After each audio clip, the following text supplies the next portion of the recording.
ഉപയോഗിക്കട്ടെ. അതിനെ ദൈവസന്നിധിയിൽ പ്രാർത്ഥിച്ചുകൊണ്ട് സമയങ്ങൾ കർത്തൃദാസന് ശുശ്രൂഷയ്ക്കായി വിട്ടുകൊടുത്തുകൊണ്ട് ഞാൻ വാക്കുകളെ അവസാനിപ്പിക്കുന്നു. കർത്താവ് നമ്മെ സഹായിക്കട്ടെ.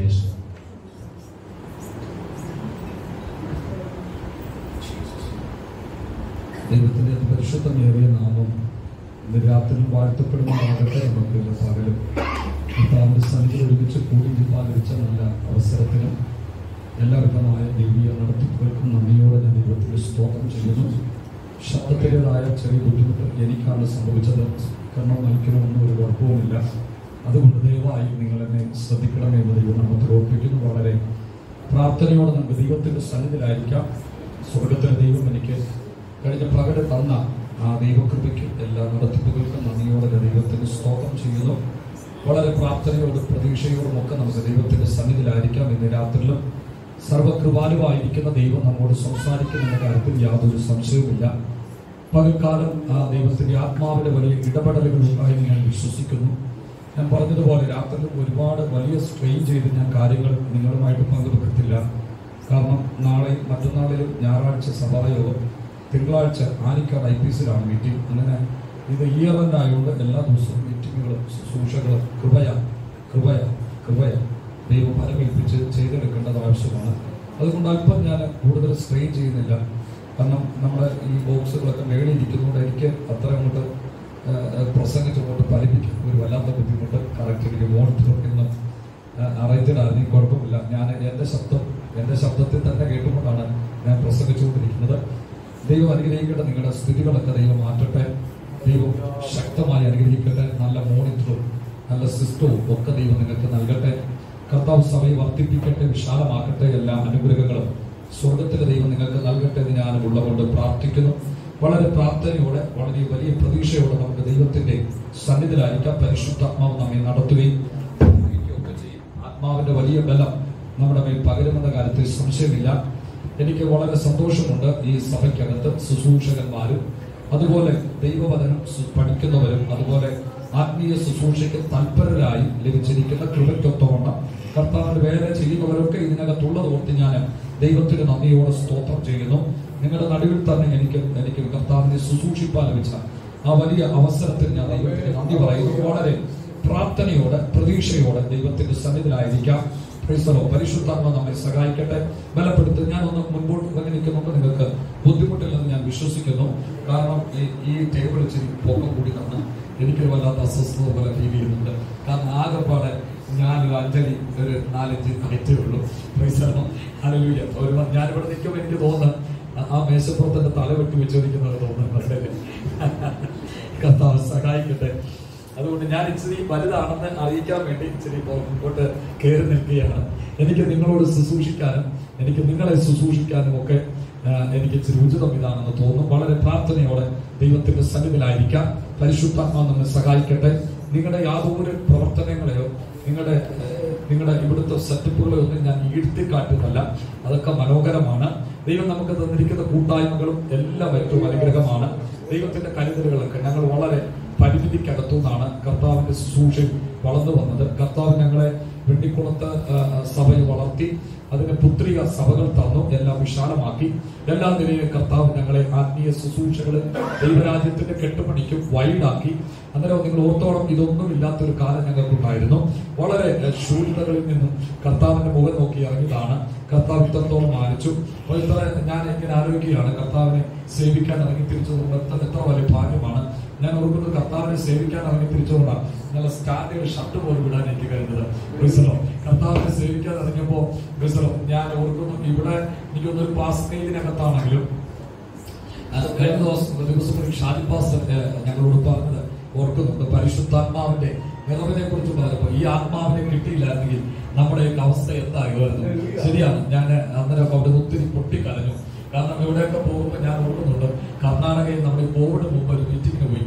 ഒരു വലിയ ചർച്ചിന്റെ ഒത്തിരി ചർച്ചുള്ള 10-70 ചർച്ചുള്ള ഒരു വലിയ സഭ, ഒരു പ്രസ്ഥാനമാണ് യോഗത്തിന് അവർ വിളിച്ചത്. ആ മീറ്റിംഗ് കഴിഞ്ഞപ്പോൾ അവരുടെ പ്രധാനപ്പെട്ട ഉള്ള ചർച്ചകൾ, ടൗൺ ചർച്ചകളിൽ മാത്രം സൂക്ഷിക്കണമെന്നും അവിടേക്ക് മറ്റുള്ള സഭയിൽ ആൾക്കാരോട് വന്ന് യോഗങ്ങൾ അവർ ക്രമീകരിച്ചു. എന്നെ താമസിപ്പിക്കാൻ വേണ്ടി അവർ ഭയങ്കര ഫൈറ്റായിരുന്നു. അവരെനിക്ക് താമസിക്കാൻ എടുക്കുന്ന വീടുകളല്ല ഹോട്ടലുകളല്ല, 5 സ്റ്റാർ ഹോട്ടലാണ്. ബാംഗ്ലൂരിന്റെ അങ്ങോട്ടും ഇങ്ങോട്ടും ഒക്കെ ഉള്ള വലിയ 5 സ്റ്റാർ ഹോട്ടലുകൾ ഒക്കെ അവർ ബുക്ക് ചെയ്യുന്നത്. അവസാനം ഞാനത് മടുത്തു. കാരണം നമ്മൾ മാത്രം ഒരു ഹോട്ടലിനകത്ത് താമസിക്കും. എനിക്ക് വല്ലാത്ത ബുദ്ധിമുട്ട്. നമ്മളൊക്കെ ഒരു ശബ്ദം കേട്ട് വീടിനകത്ത് പാത്രം വീഴുന്ന ശബ്ദം കേട്ടൊക്കെ കിടന്ന് ചിരിച്ചതുകൊണ്ട് കിട്ടുന്ന വല്ലാത്ത അസ്വസ്ഥത പോലെ ഞാൻ അവസാനം പാസ്റ്ററോട് പറഞ്ഞു, പാസ്റ്റർ എനിക്ക് ഹോട്ടൽ എടുക്കരുത്, നിങ്ങൾ ഏതെങ്കിലും ഒരു വീട്, അവിടെയൊക്കെ നമുക്കറിയാം ചെറിയ വീടുകളാണ്. പിന്നെ അങ്ങനെ പാസ്റ്ററോട് പറഞ്ഞ് പാസ്റ്ററിനോട് സ്നേഹം തോന്നി. അവസാനം പാസ്റ്റർ തന്നെ അവിടുത്തെ ഒരു വീട് എനിക്ക് അറേഞ്ച് ചെയ്തു തന്നു. അവർ വളരെ സ്നേഹമുള്ള അവിടുത്തെ യുവക്കുള്ള ഒരു വീടാണ്. അതുകൊണ്ട് അവിടെ ഒത്തിരി പേരുണ്ടെങ്കിൽ തന്നെ ആ വീടിനകത്ത് അഡ്ജസ്റ്റ് ചെയ്ത് അതൊരു ഭയങ്കര സന്തോഷമായിരുന്നു. എന്നിട്ട് ഞാൻ പറഞ്ഞതാണ്, കർത്താവിനെ സേവിക്കാൻ ഇറങ്ങി തിരിച്ചതുകൊണ്ട് ഈ പരിശുദ്ധാത്മാവിന്റെ നിറവും ആത്മാവിന്റെ ആ സാന്നിധ്യവും വഹിക്കുന്നത് കൊണ്ട് ലഭിക്കുന്ന റെസ്പെക്ട്, ബഹുമാനം, ലഭിക്കുന്ന പദവികൾ അല്ലെങ്കിൽ ലഭിക്കുന്ന സൗകര്യങ്ങൾ എത്ര വലുതാണ്. അതുകൊണ്ട് ഞാൻ ദൈവത്തിന് സ്തോത്രം ചെയ്യുന്നു. നിങ്ങൾ ഇവിടെ എനിക്ക് ഭയങ്കര നാണമാണ് ഇങ്ങനൊന്നും നിൽക്കുന്നത്. കാരണം പരിശുദ്ധാത്മാവില്ലെങ്കിൽ ഞാനൊക്കെ എന്തായിരുന്നത് എനിക്കെന്ന് അറിയാവുന്നതുകൊണ്ട് അതുകൊണ്ട് ദൈവത്തിന് നന്ദിയോടെ സ്തോത്രം ചെയ്യുന്നു. വളരെ പ്രാർത്ഥനയോടെ നമുക്ക് ദൈവത്തിന്റെ സന്നിധിയിലായിരിക്കാം. കർത്താവ് നമ്മളെ കൃപ കൊണ്ട് നിറയ്ക്കട്ടെ, ആത്മാവ് നമ്മെ ബലപ്പെടുത്തട്ടെ. ദൈവം നമ്മെ അനുഗ്രഹിക്കുമാറാകട്ടെ. ഞാൻ പലപ്പോഴും ചിന്തിച്ചാണ്, ചിലരൊക്കെ നമ്മളെ അത്ഭുതത്തോടൊക്കെ നോക്കി നിൽക്കാറുണ്ട്. ഞാനിങ്ങനെ നിൽക്കാറുണ്ട്, എന്നാ കണ്ടിട്ടാ നിങ്ങളിങ്ങനെ നോക്കി നിൽക്കുന്നത്. കാരണം ദൈവത്തിന്റെ കൃപയും സ്നേഹവും അത്ര വലുതാണ്. ഞാൻ വിശ്വസിക്കുന്നു ഈ ക്രൂശ് ചുമന്നവരൊക്കെ ലോകത്തിന് മുമ്പിൽ അത്ഭുതമാണ്. അത് വിശ്വസിക്കുന്ന ദൈവത്തിന് സ്തോത്രം ചെയ്തവരെ, ആരെങ്കിലും ഈ ക്രൂശ് ചുമക്കുന്നുണ്ടെങ്കിൽ ഒരിക്കലും നിങ്ങൾ അതൊരു ലജ്ജയായി കാണരുത്. ഈ ക്രൂശ് ചുമക്കുന്നവരെല്ലാം അഭിമാനത്തോടെ നിൽക്കുകയാണ്. അവരെ ലോകം അതിശയത്തോടും അത്ഭുതത്തോടും നോക്കിക്കൊണ്ടിരിക്കുന്ന ഒരു കാലത്തിലേക്കാണ് വന്നിരിക്കുന്നത്. അതുകൊണ്ട് വളരെ പ്രാർത്ഥനയോടെ നമുക്ക് ദൈവത്തിന്റെ സന്നിധിയിലായിരിക്കാം. ഇന്ന് രാത്രി യോഗം ലീഡ് ചെയ്യുന്ന പ്രിയ കർത്തുദാസനായി ദൈവത്തിന് സ്തോത്രം ചെയ്യുന്നു. കർത്തുദാസനായി സ്തോത്രം ആന്റിക്കും കുഞ്ഞുങ്ങൾക്ക് 3 പേർക്കായി ദൈവത്തിന് സ്തോത്രം ചെയ്യുന്നു. ഇവിടെ കർത്താവ് ഫലമേൽപ്പിച്ചിരിക്കുന്ന ശുശ്രൂഷ വളരെ ഭംഗിയോടും പരിശുദ്ധാത്മാവിന്റെ നിയോഗത്തോടും കർത്തുദാസൻ പ്രാർത്ഥനയോടുകൂടെ ചെയ്തെടുക്കുന്നതിനായി ദൈവത്തിന് സ്തോത്രം ചെയ്യുന്നു. പ്രത്യേകിച്ച് ഈ സഭയുടെ ശുശ്രൂഷകന്മാരായിരിക്കുന്ന കർത്താവിന്റെ വേലയിൽ വളർന്നു വരെയും വർദ്ധിച്ചു വരെയും ചെയ്യുന്നവരെ ദൈവമക്കളെ എല്ലാവരെയും ഓർത്ത് ദൈവത്തിന് സ്തോത്രം ചെയ്യുന്നു. നിങ്ങൾക്ക് എല്ലാവർക്കും വേഗം വരുന്ന യേശു ക്രിസ്തുവിന്റെ നിസ്തുല്യമുള്ള നാമത്തിൽ എന്റെ സ്നേഹ വന്ദനത്തെ ഞാൻ അറിയിക്കുന്നു. വളരെ പ്രാർത്ഥനയോടെ നമുക്ക് ദൈവത്തിന്റെ സന്നിധിയിലായിരിക്കാം. ദൈവമക്കളെ, ഞാൻ ഒന്നും പറഞ്ഞുകൊള്ളട്ടെ. നമ്മളൊക്കെ ദൈവത്തിന്റെ സന്നിധിയിൽ നമ്മുടെ ഇരിക്കുമ്പോൾ ഉണ്ടാകുന്ന മനോഭാവത്തിന് ഏറെക്കുറെ മാറ്റങ്ങളൊക്കെ സംഭവിച്ചാൽ ഞാൻ വിശ്വസിക്കുന്ന സ്വർഗം സഡൻലി ആക്ഷൻ എടുത്തിരിക്കും. െങ്കിലും എനിക്ക് ആത്മാവിൽ വായിക്കാൻ കഴിയുന്നു, എന്തിനോ വേണ്ടി വന്നതുപോലെ അങ്ങനെയൊന്നും ആകരുത്. ദൈവം ഇതിനകത്തുണ്ടെന്നുള്ള ബോധ്യത്തോടെ ഇരിക്കണം. പറയാം, ആള് വിട്ട് പത്രോസിനെ കൊർന്നല്യോസിന്റെ വീട്ടിൽ വിളിക്കുക. നിങ്ങൾക്കറിയാമോ കൊർന്നല്യോസ് ആരാണെന്ന്? ആ വലിയ സാമ്രാജ്യത്തിന്റെ ഭരണശിലാകേന്ദ്രങ്ങളോട് ഏറ്റവും ബന്ധമുള്ള കൊർന്നല്യോസ് ധനികനാണ്, അതുപോലെ തന്നെ ഒരു പ്രമാണിയാണ്. അങ്ങനെ ശക്തനായ ഒരു മനുഷ്യൻ. ദൈവത്തിന്റെ അരുളപ്പാടനുസരിച്ച് പത്രോസിനെ ആള് വിട്ട് വിളിപ്പിക്കുക. വന്ന പത്രോസിന്റെ മുമ്പിൽ വീട് നമസ്കരിച്ചെന്ന നിങ്ങൾ നോക്ക്, ഒരു മുക്കുവൻ തുന്നിപ്പിടിപ്പിച്ച തയ്യലുള്ള അല്ലെങ്കിൽ വെച്ചു ചേർത്ത് തുന്നിപ്പിടിപ്പിച്ച തയ്യലുള്ള വസ്ത്രമാണ് അന്നുള്ള യഹൂദന്മാർ ധരിച്ചിരുന്നത്. ഒന്ന് കീറിയാൽ ഒന്ന് പൊട്ടിയാൽ മാറ്റിയിടാൻ അവർക്കില്ല. വീട്ടിൽ കൊണ്ടുകൊടുത്ത ഒന്നീ അല്ല ഭാര്യയോ അല്ലെങ്കിൽ പ്രിയപ്പെട്ടവരോ ആരെങ്കിലും തുന്നൽ പൊട്ടിയെടുത്ത് തുന്നിക്കൊടുക്കുകയും കീറല് വീണെടുത്ത് മറ്റൊരു തുണി ചേർത്ത് തയ്ച്ചു കൊടുക്കുകയും ചെയ്യുന്ന ഒരു കാലഘട്ടമായിരുന്നു 1-ാം നൂറ്റാണ്ട്. ആ നൂറ്റാണ്ടിൽ ഞാനിങ്ങനെ നോക്കുമ്പോൾ നമ്മൾ കണ്ടിട്ടില്ലേ, ഇപ്പോൾ ഇവിടെ നമ്മുടെ റോഡൊക്കെ ടാർ ചെയ്യുമ്പോ ഇവിടെ ഒരു ടാറിങ് അവിടെ ഒരു ടാറിങ് അങ്ങനെ കണ്ടിട്ടില്ലേ? ടാറിങ് കാണാത്തോ? നമ്മുടെ ഈ സാരി അമ്മച്ചിമാരെ സാരിക്കൊക്കെ ഒരു പ്രിന്റഡ് പുള്ളി അടിക്കുന്നല്ലോ കണ്ടിട്ടില്ലേ? അങ്ങനെയാണ് പത്രോസിന്റെ ഒക്കെ വസ്ത്രം. ആ ഒറ്റ വസ്ത്രത്തിനകത്ത് ഇവിടെ ഒരു വെട്ടിത്തയ്യല്, ഇവിടെ ഒരു വെട്ടിത്തയ്യല്, കയ്യിലൊരു വെട്ടിത്തയ്യല്, മുതുവിന് മൊത്തം വെട്ടിത്തയ്യല് തന്നെയാണ്. അങ്ങനെ വസ്ത്രം ധരിച്ചു നിൽക്കുന്ന ഒരു പത്രോസിന്റെ മുമ്പിൽ മാറി വസ്ത്രം ധരിക്കാനുള്ള കൊർന്നല്യോസ് വീണ് കിടക്കുകയാണ്. അതിനകത്ത് പറയുന്നുണ്ട്, അവർ ദൈവത്തിന്റെ മുമ്പിൽ എന്ന പോലെ. ഇന്നലെ വരെ മുക്കുവനായിരുന്നു. യഹൂദ പ്രമാണിമാര് പൗത്രോസിനെ കുറിച്ചും യോഹന്നാനെ കുറിച്ചും പറഞ്ഞൊരു കാര്യമുണ്ട്, ഇവർ പഠിപ്പില്ലാത്തവരും ഇവർ സാമാന്യരും അത്രയും. പക്ഷെ ഒരു കാര്യമുണ്ട്, കൊർന്നല്യോസ് എന്ന ധനികനും കൊർന്നല്യോസ് എന്ന വലിയ മനുഷ്യനും അവരെ ചർച്ചക്കാരും ബന്ധുമിത്രാദികളും ഒക്കെ പത്രോസിന്റെ മുമ്പിൽ, ദൈവത്തിന്റെ മുമ്പിൽ എന്നപോലെ ഇരിക്കുകയാണ്. ശ്രദ്ധിക്കണേ, സഡലിയ ആശൻ ദൈവം നോക്കിയപ്പോ ഇവരെയൊക്കെ ഹൃദയത്തിന്റെ അകത്തൊരു വാഞ്ച, ഇന്ന് ദൈവം ഞങ്ങൾ കണ്ടു ചെയ്യും. അത് പത്രോസിനെയല്ല നോക്കുന്നത്, ഈ കൊർന്നല്യോസിന്റെ വീട്ടുകാരെ നോക്കുന്നത്. അവർ ദൈവം നോക്കിക്കൊണ്ടിരിക്കുമ്പോ കൊർന്നല്യോസ് പറയുക, ഇന്ന് എനിക്ക് വേണ്ടി ദൈവം പ്രവർത്തിക്കും, ഇന്ന് എന്നോട് ദൈവം സംസാരിക്കും, ഇന്ന് എനിക്ക് വേണ്ടി ദൈവത്തിന്റെ കാര്യം ചലിക്കും. ഇതാ ദൈവം നോക്കുന്നത്. തന്റെ ഭാര്യയെ നോക്കിയപ്പോ, കൊർന്നല്യോസിന്റെ ഭാര്യയെ നോക്കിയപ്പോ അവൾ ഉള്ളിൽ പറയുക, ഇന്ന് ഞങ്ങൾ നിറയും. ഇന്നലെ ഞങ്ങളെ അല്ലെങ്കിൽ അച്ഛനോട് സംസാരിച്ച ദൈവത്തിന്റെ ദൂതൻ ഇതാ ദൈവത്തിന്റെ ദാസനെ അയച്ചിരിക്കുന്നു. ആ ദൂതൻ അല്ലെങ്കിൽ മറ്റൊരുവൻ ഇതിനകത്തിറങ്ങും. ഇന്നലെ ഞങ്ങൾ അച്ചായന്റെ അടുത്ത് ഒരു ദൂതൻ ഇറങ്ങി എന്നതുപോലെ ഇന്ന് ആ ദൂതൻ അല്ലെങ്കിൽ മറ്റൊരുവൻ ഇറങ്ങും. യേശു പറഞ്ഞു, ഞാൻ പോകുന്ന നല്ലത്, ഞാൻ പോകാൻ അവൻ വരികയില്ല. ശ്രദ്ധിക്കണേ, ദൂതനല്ല അന്ന് വന്നത് പരിശുദ്ധാത്മാവാ. വചനം പറയുന്നു വചനം കേട്ടവരെ ദൈവത്തിന്റെ ആത്മാവ് വന്നു, പരിശുദ്ധാത്മ വന്നു. സർട്ടിഫിക്കറ്റ് അഡ്രസ് ചെയ്യുക. പത്രോസ് പറയുന്നു, ആദിയിൽ എന്ന പോലെ പരിശുദ്ധാത്മാവ് അവരുടെ മേൽ വന്നു. കണ്ടോ, ആദിയിൽ എന്ന പോലെ, മർക്കോസിന്റെ വാരിമുറി എന്ന പോലെ അത് വീണ്ടും ആവർത്തിക്കുന്നു. ഇന്ന് രാത്രി ആത്മാവ് പറയുന്നു, ജനത്തെ ആവർത്തിക്കോ. ദൈവത്തിന്റെ പ്രവൃത്തി, ആത്മാവിന്റെ നിറവ്, ദൈവശക്തിയുടെ വ്യാപാരം ആവർത്തിക്കോ.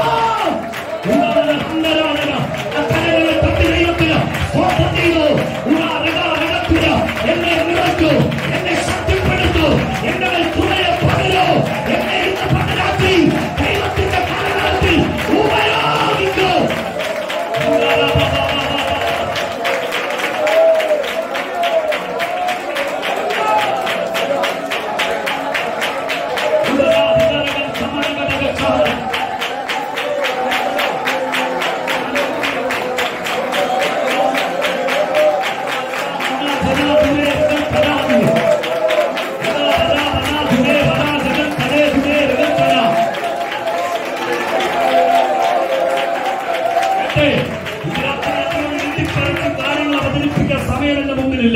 ഒന്നോർത്തു, ഇന്ന് ഈ യോഗത്തിന് വന്നവരുടെ ലിസ്റ്റ് 2022 ഏതെങ്കിലും മാസം എടുത്തു നോക്കിയിട്ട് അതേ കൊള്ളാം, ഇവിടുത്തെ IPC ചർച്ചിലെ ദൈവമക്കൾ ഇത്രാം തീയതി കൂടി വന്നു, ആ കൂടി വന്നവർക്ക് എന്തെങ്കിലും കൊടുത്താലേ എന്ന് പറഞ്ഞ് 2022 കാര്യം തീർക്കാൻ നിൽക്കുകയല്ല. ഇന്ന് രാത്രി സകലി സ്വർഗം ആശീർവദിക്കുന്ന ദൈവമാ. ഇത് കണ്ടുകൊണ്ടിരിക്കുന്ന ദൈവമുണ്ട്. നിന്റെ മനസ്സറിയുന്ന, നിന്റെ വേദന അറിയുന്ന, നിന്റെ ഭാരമറിയുന്ന, നിന്റെ ഉള്ളിലെ ആഗ്രഹം അറിയുന്ന, എന്നെ തൊടുമെന്നുള്ള നിന്നെ വാഴ്ചയറിയുന്ന, ഞാനിന്ന് ബലപ്പെടുന്നു, ഞാനിന്ന് ശക്തിപ്പെടും. എന്റെ ദൈവമല്ലേ വെറും കൈയോടെ അയക്കില്ല. ഈ രാത്രി സകല ആക്ഷൻ എടുക്കുന്ന ഒരു ദൈവമുണ്ട്. മാസം സങ്കടം തീർക്കുന്ന ഒരു കമ്പനിക്കാരനല്ല നമ്മുടെ ദൈവം. ഇന്ന് രാത്രി കൃപയാൽ കടക്കിടുകയാണ്.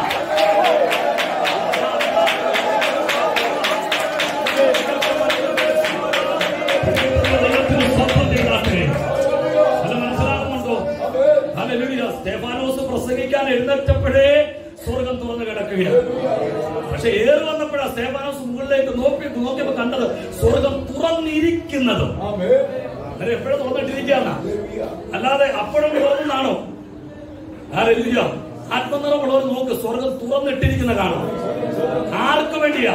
കുഞ്ഞെ പ്രാർത്ഥിക്കുന്ന നിനക്ക് വേണ്ടി, ഇന്ന് രാത്രി മുട്ടുമടക്കുന്ന നിനക്ക് വേണ്ടി, ആരാധിക്കുന്ന നിനക്ക് വേണ്ടി ഈ രാത്രി ഒരു വെളിപ്പാടുള്ള പറയാം. ദേവാനോസ് കണ്ട കാഴ്ചയുണ്ട്. എന്താ? സ്വർഗം തുറന്നിരിക്കുന്നതും മഹിമയുടെ വലത്തുഭാഗത്ത് ദൈവപുത്രൻ ഇരിക്കുന്നതും. പക്ഷെ ദൈവാത്മാവ് ഇരിക്കുന്ന വെളിപ്പാട് പറയാ.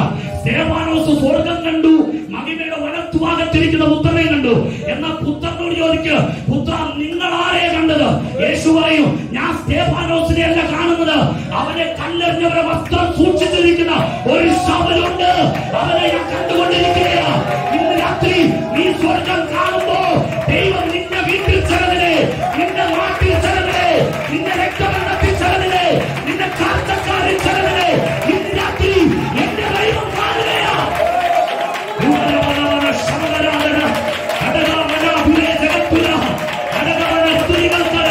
ദൈവത്തിന്റെ ആത്മാവ് പറയുന്നു, ഈ സ്വർഗത്തെ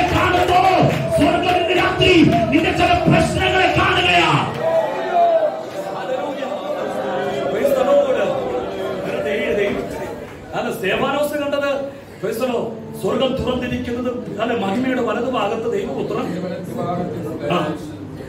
യേശു ഇരിക്കുന്നതും കാണുകയും. പക്ഷെ അത് സ്തേഫാനോസ് കണ്ടത്. ഞാൻ സ്തേഫാനോസ് കണ്ടിട്ട് ഞാൻ കർത്താവിനോട് പ്രാർത്ഥന മുറി ചോദിച്ചു, അങ്ങേ ആരെയാ കണ്ട? സ്തേഫാനോസിനെയാണ്. കർത്താവ് പറഞ്ഞു, ഞാൻ സ്തേഫാനോസിനെ കണ്ടതാണ്, ഞാൻ കണ്ടുകൊണ്ടിരിക്കുക. പക്ഷെ ആ തുറന്നിട്ട വാതിലൂടെ ഇപ്പൊ ഞാൻ കാണുന്നത് ശൗലിനെ, സ്തേഫാനോസിന്റെ ഒരു പകരക്കാരനെ ഞാൻ കാണുന്നു. അവൻ വസ്ത്രം സൂക്ഷിച്ചുകൊണ്ടിരിക്കുക, അവന്റെ പക്കൽ അധികാര പത്രമുണ്ട്. പക്ഷെ എന്റെ കാഴ്ച അങ്ങോട്ടാണ് നീളുന്നത്. ഇന്ന് പകൽ ആത്മാവ് ആരോടൊക്കെ സംസാരിക്കുക, നിന്റെ കുടുംബത്തിൽ ചിലരിലേക്ക് എന്റെ കണ്ണുകൾ നീളുകയാണ്. എന്റെ കരങ്ങൾ കുറുകാത്ത എന്റെ കരം നിന്റെ കുടുംബത്തിൽ ചിലതിനെ തൊടേണ്ടതിനായി നീണ്ടുകൊണ്ടിരിക്കുകയാ. നിന്റെ ചില പ്രശ്നങ്ങളിലേക്ക് എന്റെ കരം ഇന്ന് രാത്രി ഇടപെടുകയാ. നീ മഹത്വം കണ്ട് ദൈവത്തെ ആരാധിക്കുന്നു. മഹത്വത്തിന്റെ രാജാവിന്റെ കരം നിന്റെ പ്രശ്നങ്ങളിലേക്ക് ഇറങ്ങുകയാ, നിന്റെ പ്രതിസന്ധികളിലേക്ക് ഇറങ്ങുകയാ, നിന്റെ പ്രാർത്ഥനയുടെ വിഷയങ്ങളിലേക്ക് ആ കരം ഇന്ന് രാത്രി ഇറങ്ങുന്നത് എത്ര പേര് വിശ്വാസം കണ്ടുകൊണ്ട് കാണുന്നുണ്ട്. മനസ്സിലാക്കണം, നമ്മുടെ കർത്താവ് ഈ ഇവിടെ എസ്റ്റേറ്റ് ഒക്കെ ഉണ്ടല്ലേ, റബ്ബർ എസ്റ്റേറ്റിലെ, അത് പെട്ടെന്ന് പറഞ്ഞ് മനസ്സിലാക്കാം. ഈ എസ്റ്റേറ്റിലൊക്കെ മാസമാണെന്ന് തോന്നുന്നു ശമ്പളം കൊടുക്കുന്നില്ലേ? അതോ നിങ്ങളുടെ ഇരിപ്പ് കണ്ടിട്ട് വർഷത്തിലാണെന്ന്? അത്രയ്ക്ക് ദാരിദ്ര്യം. മാസമാണ്. മാസത്തിൽ കണക്ക് തീർക്കുന്ന കണക്ക് തീർക്കുന്ന ദൈവത്തെയല്ല നമ്മൾ സേവിക്കുന്നത്. എസ്റ്റേറ്റ് മുതലാളിയല്ല നമ്മുടെ ദൈവം. ഇപ്പൊ രാത്രി തന്നെ ദൈവം പ്രവർത്തിക്കുന്നു, കണ്ടുകൊണ്ടിരിക്കുക. ദാഹിക്കുന്നവനെ നിറയ്ക്കാൻ വന്നിട്ടുണ്ട്, കരയുന്നവന്റെ കണ്ണുനീര് തുടയ്ക്കാൻ വന്നിട്ടുണ്ട്. അതുകൊണ്ട് തിരുവെഴുത്ത് പറഞ്ഞ് എന്റെ ജനം ഇനി വിശക്കില്ലെന്ന്, അവരിനി ദാഹിക്കില്ലെന്ന്. ഇന്ന് രാത്രി നിന്റെ ഉള്ളിലെ വാഞ്ച ഇന്ന് രാത്രി പരിശുദ്ധാത്മാവ് തിരിച്ചറിഞ്ഞ് പ്രവർത്തിക്കാൻ പോവുകയാണ്. നീ നിറയാനുള്ള വാഞ്ചയാണെങ്കിൽ ഇന്ന് രാത്രി ദൈവം നിന്നെ നിറയ്ക്കാൻ പോവുകയാണ്.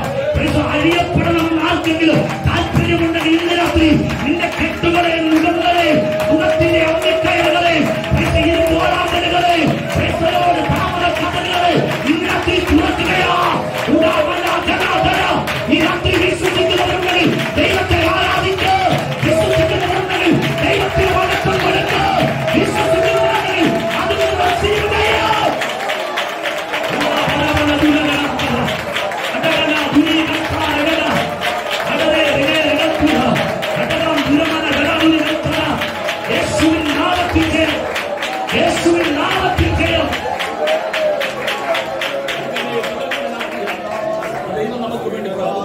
വളരെ പ്രതീക്ഷയോടെ ദൈവസ്ഥലിരിക്കണം. അല്ലാതെ നാളെ അല്ലെങ്കിൽ അടുത്ത 2022 കണക്ക് തീർക്കുമ്പോ നമുക്ക് എന്തെങ്കിലും ചെയ്യാമെന്നിരിക്കുന്ന കർത്താവല്ല ഇപ്പോ. അതാണ് കൊർന്നേലിയോസിന്റെ വീട്ടിൽ എന്തിറങ്ങിയത്? ആദിയിൽ എന്ന പോലെ ആദിയിൽ ഇറങ്ങിയ പരിശുദ്ധാത്മാവിന്റെ നിറവിന്റെ മാക്സിമം നിറഞ്ഞൊരു മനുഷ്യനാണ് പത്രോസ്. അതുകൊണ്ട് മന്ത്രിയുടെ ഒരുവനായി എഴുന്നേറ്റ് നിന്നിട്ട് അല്ലെങ്കിൽ യഹൂദന്മാരെ അല്ലെങ്കിൽ പുരുഷന്മാരെ നിങ്ങൾ ഊഹിക്കുന്നത് പോലെ അല്ല. അവിടെ അങ്ങനല്ലേ, നിങ്ങൾ ഊഹിക്കുന്നത് പോലെ അല്ല, നിങ്ങൾ ഊഹിക്കുന്നത് പോലെ മത്തു പിടിച്ചിട്ടൊന്നും അല്ല. വീഞ്ഞു കുടിച്ച് അവർ ഊഹിച്ചതെന്താ? ഇവര് 3 മണി നേരെ വീഞ്ഞു കുടിച്ച് മത്തരായിട്ട് കിടന്ന് എന്തൊക്കെയോ പറയുക. അങ്ങനെ പത്രോസ് അവരെ കൂട്ടത്തിൽ എഴുന്നേറ്റ് പറയാ, അവര് ഊഹിച്ചതാ. പത്രോസ് പറയും, നിങ്ങൾ ഊഹിക്കുന്നത് പോലെ അല്ലിത്. പുറത്തു നിൽക്കുന്ന ആരെന്ത് ഊഹിച്ചാലും നമ്മളെ സംബന്ധിച്ച വിഷയമല്ല. അവരാരും ഊഹിക്കുന്നതല്ല സ്നാനം, അവരാരും ഊഹിക്കുന്നതല്ല വീണ്ടും ജനനം, അവരാരും ഊഹിക്കുന്നത് പോലെയല്ല ഈ ആത്മാവിന് സത്യത്തിലുള്ള ആരാധന, അവരാരും ഊഹിക്കുന്നത് പോലെയല്ല വിശുദ്ധന്മാരുടെ ഉപവാസം, അവരാരും ഊഹിക്കുന്നത് പോലെയല്ല വിശുദ്ധന്മാരുടെ സഭായോഗം. ഇതിനകത്തൊരു വലിയ പ്രസൻസ് ഉണ്ട്, ഇതിനകത്തൊരു വലിയ ദൈവീയ പദ്ധതിയുണ്ട്, ഇതിനകത്ത് ദൈവീയ ഉദ്ദേശമുണ്ട്. എത്ര പേര് വിശ്വസിക്കുന്നുണ്ട്? നിന്റെ നാട്ടുകാര് ഊഹിക്കുന്നത് പോലെയല്ല നിന്റെ വീടിനകത്ത് ദൈവ സാന്നിധ്യം ഇറങ്ങുമ്പോ നടക്കുന്ന വിടുതലുകള്.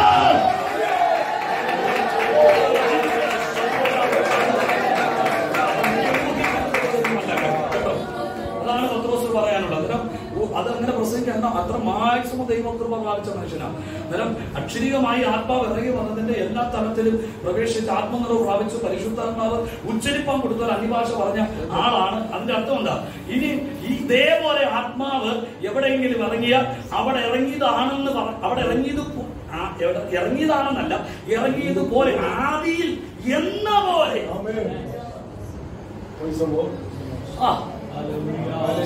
ദൈവത്തിന് സ്തോത്രം ചെയ്യുന്നു. അങ്ങനെയൊക്കെ പറയിച്ച ദൈവത്തിനാണ് സ്തോത്രം. അതിന്റെ അർത്ഥം ഇത് യഹൂദന്മാരുടെ കുത്തകയൊന്നുമല്ല, ഇത് വിശ്വസിക്കുന്നവർക്ക് ദൈവം കൊടുക്കുന്ന ദാനമാണ്. ആദിയിൽ എന്ന പോലെ ആരാഗ്രഹിച്ചാലും അവരുടെ ദൈവത്തിന്റെ ആത്മാവിനെ ദൈവം ഇറക്കും, ദൈവശക്തിയെ ദൈവം പകരും. ഇത് ദൈവത്തിന്റെ പദ്ധതിയാ. ഇത് യോവേൽ പ്രവാചകൻ പ്രവചിച്ച പ്രവചനത്തിന് നിവർത്തിയ. ഇത് യെശയ്യാവ് പ്രവചിച്ച മരുഭൂമിയെ ഉദ്യാനമാക്കുന്ന ഉയരത്തിലെ ആത്മാവാ. ഇത് പ്രവാചകൻ പ്രവചിച്ച എന്റെ ജീവന്റെ ആത്മാവാ.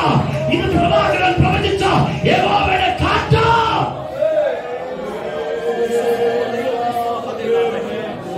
നിങ്ങൾ ഊഹിക്കുന്നത് പോലെയൊന്നുമല്ല, ആദിയിൽ എന്ന പോലെ. കാര്യം അത്രയ്ക്ക് അഡ്രസ് ചെയ്യാൻ പറ്റുന്ന ഒരാളാ പറഞ്ഞത്. വേറെ ആര് യോഗനാണോ യാക്കോബൊക്കെ ആണെങ്കിൽ എനിക്കും ഇച്ചിരി സംശയം തോന്നും. പക്ഷെ പത്രോസ് പറഞ്ഞാൽ എനിക്കും സംശയം. അത്ര ക്ലിയർ, അത്ര കട്ട ക്ലിയർ. ആദിയിൽ എന്ന പോലെ അവിടെ ഇറങ്ങിയെന്ന അവിടുത്തെ നിറവിന്റെ പൂർണ്ണത കണ്ട മനുഷ്യനാ പത്രോസ്. അതുകൊണ്ട് ഇവിടെ ഇറങ്ങിയപ്പോഴും അതേപോലെ കണ്ടിട്ട് പറയുക, ക്രിസ്തലോ യെരൂശലേമിലെ സഭയോട് പറയാം, ആദിയിൽ എന്ന പോലെ ആത്മാവ് അവരുടെ ഇടയിൽ ഇറങ്ങി. അതുകൊണ്ട് ഇറങ്ങിയതിന്റെ പിന്നിലെന്താ? ഒറ്റ കാരണമേ ഉള്ളൂ, ആ കൊർന്നല്യോസിന്റെ ഇരിപ്പ് കണ്ട പിന്നെ ഇറങ്ങാതിരിക്കാൻ പറ്റുമോ?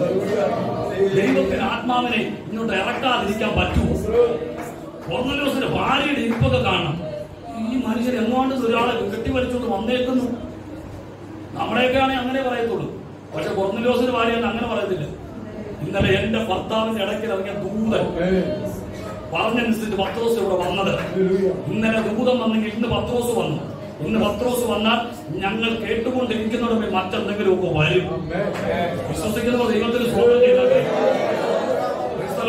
മക്കളും ചാർച്ചക്കാരും ബന്ധുമിത്രാദികളും അവരോടൊക്കെ കൊർന്നല്യോസ് പറഞ്ഞിട്ടുണ്ട്, ജീവനുള്ള യഹോവയുടെ ദൂതൻ ഇന്നലെ എന്റെ അടുത്ത് വന്ന് അങ്ങനെ പത്രോസിനെ വിളിപ്പിച്ചതാ.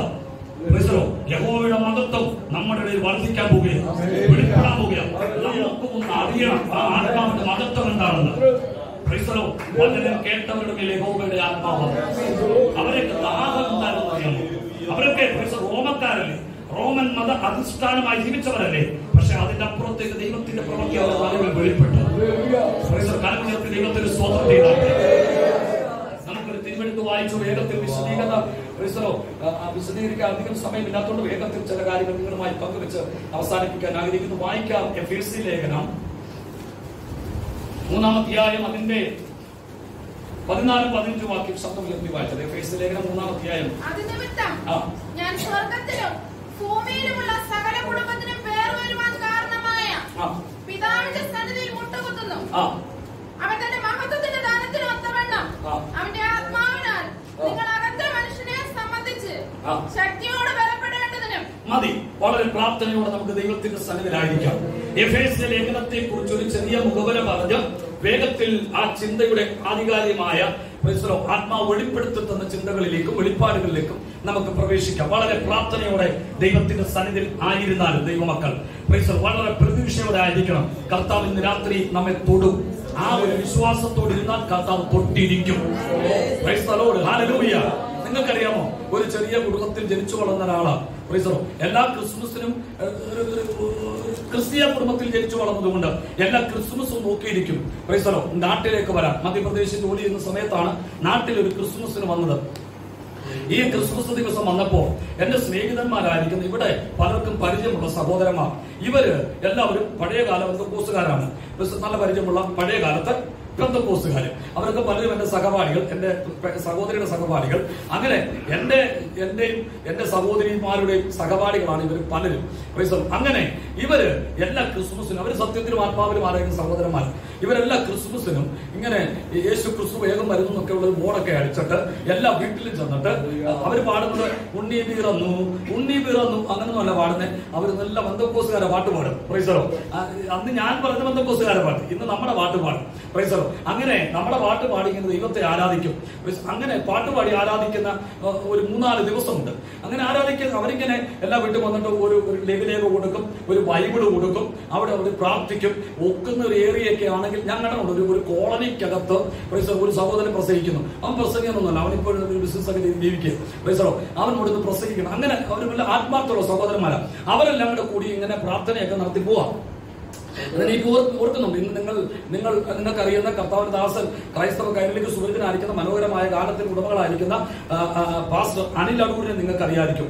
അനിലാണ് അന്ന് saint Sebastian college Kiliveli പഠിച്ചുകൊണ്ടിരിക്കുക. Anil അന്ന് അവിടെ ഒരു ക്യാമ്പ് നടക്കുന്നുണ്ട്. അനിൽ അവിടെ താമസിക്കുന്നുണ്ടായിരുന്നു. അന്നേരം അനിലും ലിജോ പാസ്റ്റർ ദുബായിൽ ഒരു ചർച്ചിന്റെ പാസ്റ്ററാണ്. Lijo pastor IPC Enath town IPC ചർച്ചിന്റെ പാസ്റ്ററാണ്.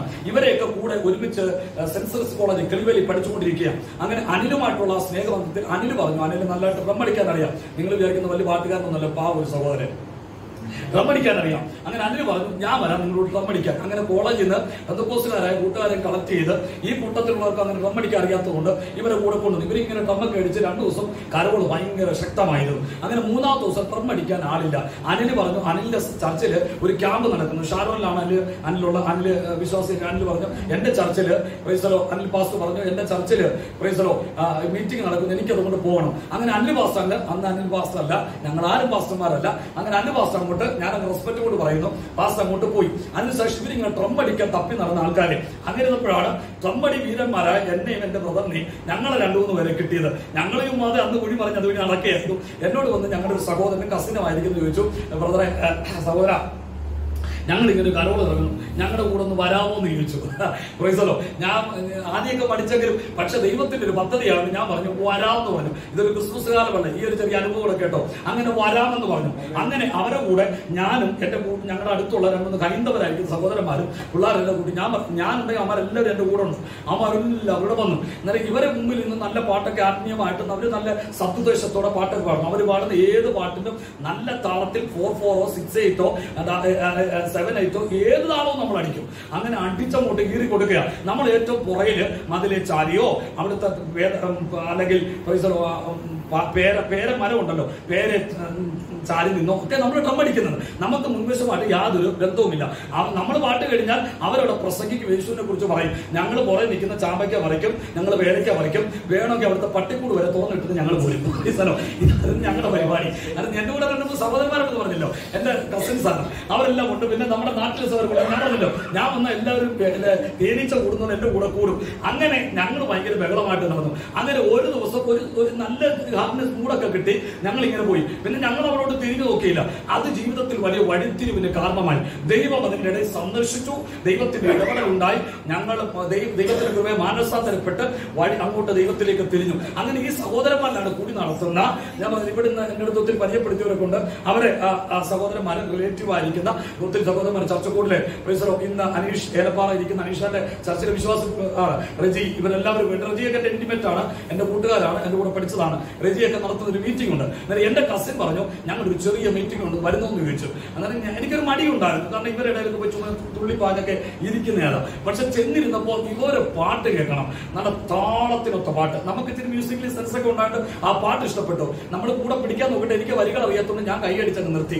പക്ഷെ എന്റെ ഉള്ളിൽ പറഞ്ഞു, കർത്ത ഇവര് പാടുന്ന പാട്ടൊന്ന് പാടിയ കൊള്ളായിരുന്നു. അല്ല, എന്റെ ഉള്ളിൽ പറഞ്ഞു ഇവരെ പോലെ കൈയടിച്ചാൽ കൊള്ളായിരുന്നു. എന്റെ ഉള്ളിൽ പറഞ്ഞു ഇവരെ പോലെ ഒന്ന് കത്തിയെങ്കിൽ കൊള്ളായിരുന്നു. പറഞ്ഞു തീർന്നില്ല, ആത്മാവെന്റെ മേലിറങ്ങി. ഓർത്തോളം സ്നാനപ്പെട്ടിട്ടില്ല, അങ്ങനെ യാതൊരു കലാപരിപാടി കഴിഞ്ഞിട്ടില്ല. പക്ഷെ ഉള്ളിൽ ഒരു ചെറിയ ആഗ്രഹമാണ്, ഒന്ന് കത്തിച്ചെങ്കിൽ കൊള്ളായിരുന്നു. അവിടെ തുടങ്ങിയതാ ഇവിടെ കൊണ്ട് നിർത്തിയിരിക്കുകയെന്ന്. സമയം പറഞ്ഞാട്ടെ ആരെങ്കിലും ഉള്ളിൽ ആഗ്രഹം വന്നാൽ മതി, ആത്മാവിന്റെ മേൽ ഇറങ്ങിയിരിക്കും. അവിടെ തുടങ്ങിയത് ദൈവത്തിന്റെ കൃപയാൽ ഇവിടെ വരെ ദൈവം കൊണ്ട് എത്തിച്ചതിനായി സ്തോത്രം ചെയ്യുന്നു. ദൈവമക്കളോട് പറയാം, ഞാനിത് പറയുമ്പോ ഞാൻ എവിടെയെങ്കിലും മറയത്ത് പോലെ ഇരിക്കാനല്ല. നിങ്ങൾക്ക് ആരോട് ചോദിച്ചാൽ ഇങ്ങനെ തന്നെ പറയും. നിങ്ങൾക്ക് ബന്ധമുള്ളവർ അവിടെ ഉണ്ടല്ലോ, അവരോട് വിളിച്ചു ചോദിച്ചാൽ മതി, ഇങ്ങനെ തന്നെ പറയും. ദൈവത്തിന്റെ കൃപയാൽ അവിടെ തുടങ്ങി ഇവിടെ വരെ കൊണ്ടെത്തിച്ചതിന് നന്ദിയോടെ ദൈവത്തിന് സ്തോത്രം ചെയ്യുക. ഞാൻ പറഞ്ഞതിന് ശേഷം ഒരു വാഞ്ചയകത്തുണ്ടെങ്കിൽ നിന്നെ നിറച്ചിട്ടല്ലാതെ രാത്രി ദൈവം വിടുകയില്ല. നിങ്ങൾക്കറിയാമോ, ഞാൻ ആദ്യം പ്രാർത്ഥിച്ചത് കേട്ടാച്ച രസമാണ്. ഈ ഓൺലൈനാണോ മോനിത്? വീഡിയോ കോൾ റെക്കോർഡ് ചെയ്യും. ഓക്കെ, ഞാൻ ഓർത്ത് വരുമല്ലേ, എന്തെങ്കിലും ആയിക്കോട്ടെ, നാട്ടുകാർ കേട്ടാൽ കുഴപ്പമില്ല, എന്നാൽ ഇത് പറയണ്ടെന്ന് ഞാൻ കേൾക്കണ്ടെന്ന് വിചാരിച്ചിട്ട് ഒരു ദിവസം അന്നേരം ആത്മാവിന്റെ നിറവ് കേട്ടോട്ടെ, ആത്മാവിന്റെ നിറവായി നിറവായി കഴിഞ്ഞപ്പോൾ എന്റെ ഉള്ളിൽ എപ്പോഴും പ്രാർത്ഥിക്കണം, ഞാൻ പ്രാർത്ഥിക്കുന്ന ഒരു മനുഷ്യനായി തീർന്നു. അത് ജീവിതത്തിൽ ഭയങ്കര പ്രയോജനം ചെയ്ത ഒരാളാണ് ഞാൻ. എനിക്ക് പ്രയോജനം ഇന്നും പ്രയോജനപ്പെട്ടുകൊണ്ടേയിരിക്കുന്നു. പ്രാർത്ഥന അങ്ങനെ ശീലമാക്കി മാറ്റി. പ്രസംഗിക്കാൻ അറിയില്ല, പ്രൈസലോ 4 പേരെ മുമ്പിൽ 4 വാക്ക് പോലും പറയാൻ അറിയത്തില്ല. ആകെ അറിയാവുന്നത് കർത്താവിനോട് സംസാരിക്കാൻ മാത്രമാണ്. അതിനകത്ത് പ്രാസത്തിന്റെ ആവശ്യമില്ലല്ലോ, ഇല്ലേ? പ്രാസത്തിന്റെ ആവശ്യമില്ല. അതിനകത്ത് തൊങ്ങലും തൊക്കും ഒന്നും അതിനകത്ത് വേണ്ട. അതിനകത്ത് അപ്പ എന്ന് വിളിച്ചാൽ മതി, അവിടെ ഇരുന്നാ മതി, നിന്നെ മേൽ കൃപ പകർന്നിരിക്കും. നമ്മുടെയൊക്കെ ചില പ്രാർത്ഥന കേൾക്കണം. അതിലെ തടാകത്തെ സൃഷ്ടിച്ച സർവ്വ അത് കേൾക്കുമ്പോഴേ ഓടി കൊല്ലം മറിയും. പിന്നെ കടലിൽ നീന്തി അക്കരയ്ക്ക് ആര്? നമ്മുടെ ദൈവം. എന്നത്തിന് അങ്ങനെ പറഞ്ഞു. ഞാൻ എന്റെ പുറകിൽ അച്ഛന്, എനിക്ക് തമിഴ്നാട്ടിൽ പോകുന്നത് ഭയങ്കര ഇഷ്ടമാണ്. ഞാൻ പറഞ്ഞല്ലോ എത്ര പ്രാവശ്യം ഞാൻ ഇതുവഴി തിരുനെൽവേലി തെങ്കാശിയൊക്കെ പോയിട്ടുണ്ടെന്ന് അറിയാമോ? അച്ഛന്റെ ആ തമിഴിന്റെ പ്രാർത്ഥന കേട്ടോ എന്റെ കണ്ണ് നനഞ്ഞു പോയി. അപ്പ അത് ഒറ്റ വിളി മതി. അല്ല ചുമ്മാ നമ്മളിത് എവിടെ പോവാ? അതല്ല, നമുക്ക് സ്റ്റാൻഡേർഡ് ആകണ്ടേ. എന്തൊരു സ്റ്റാൻഡേർഡ്!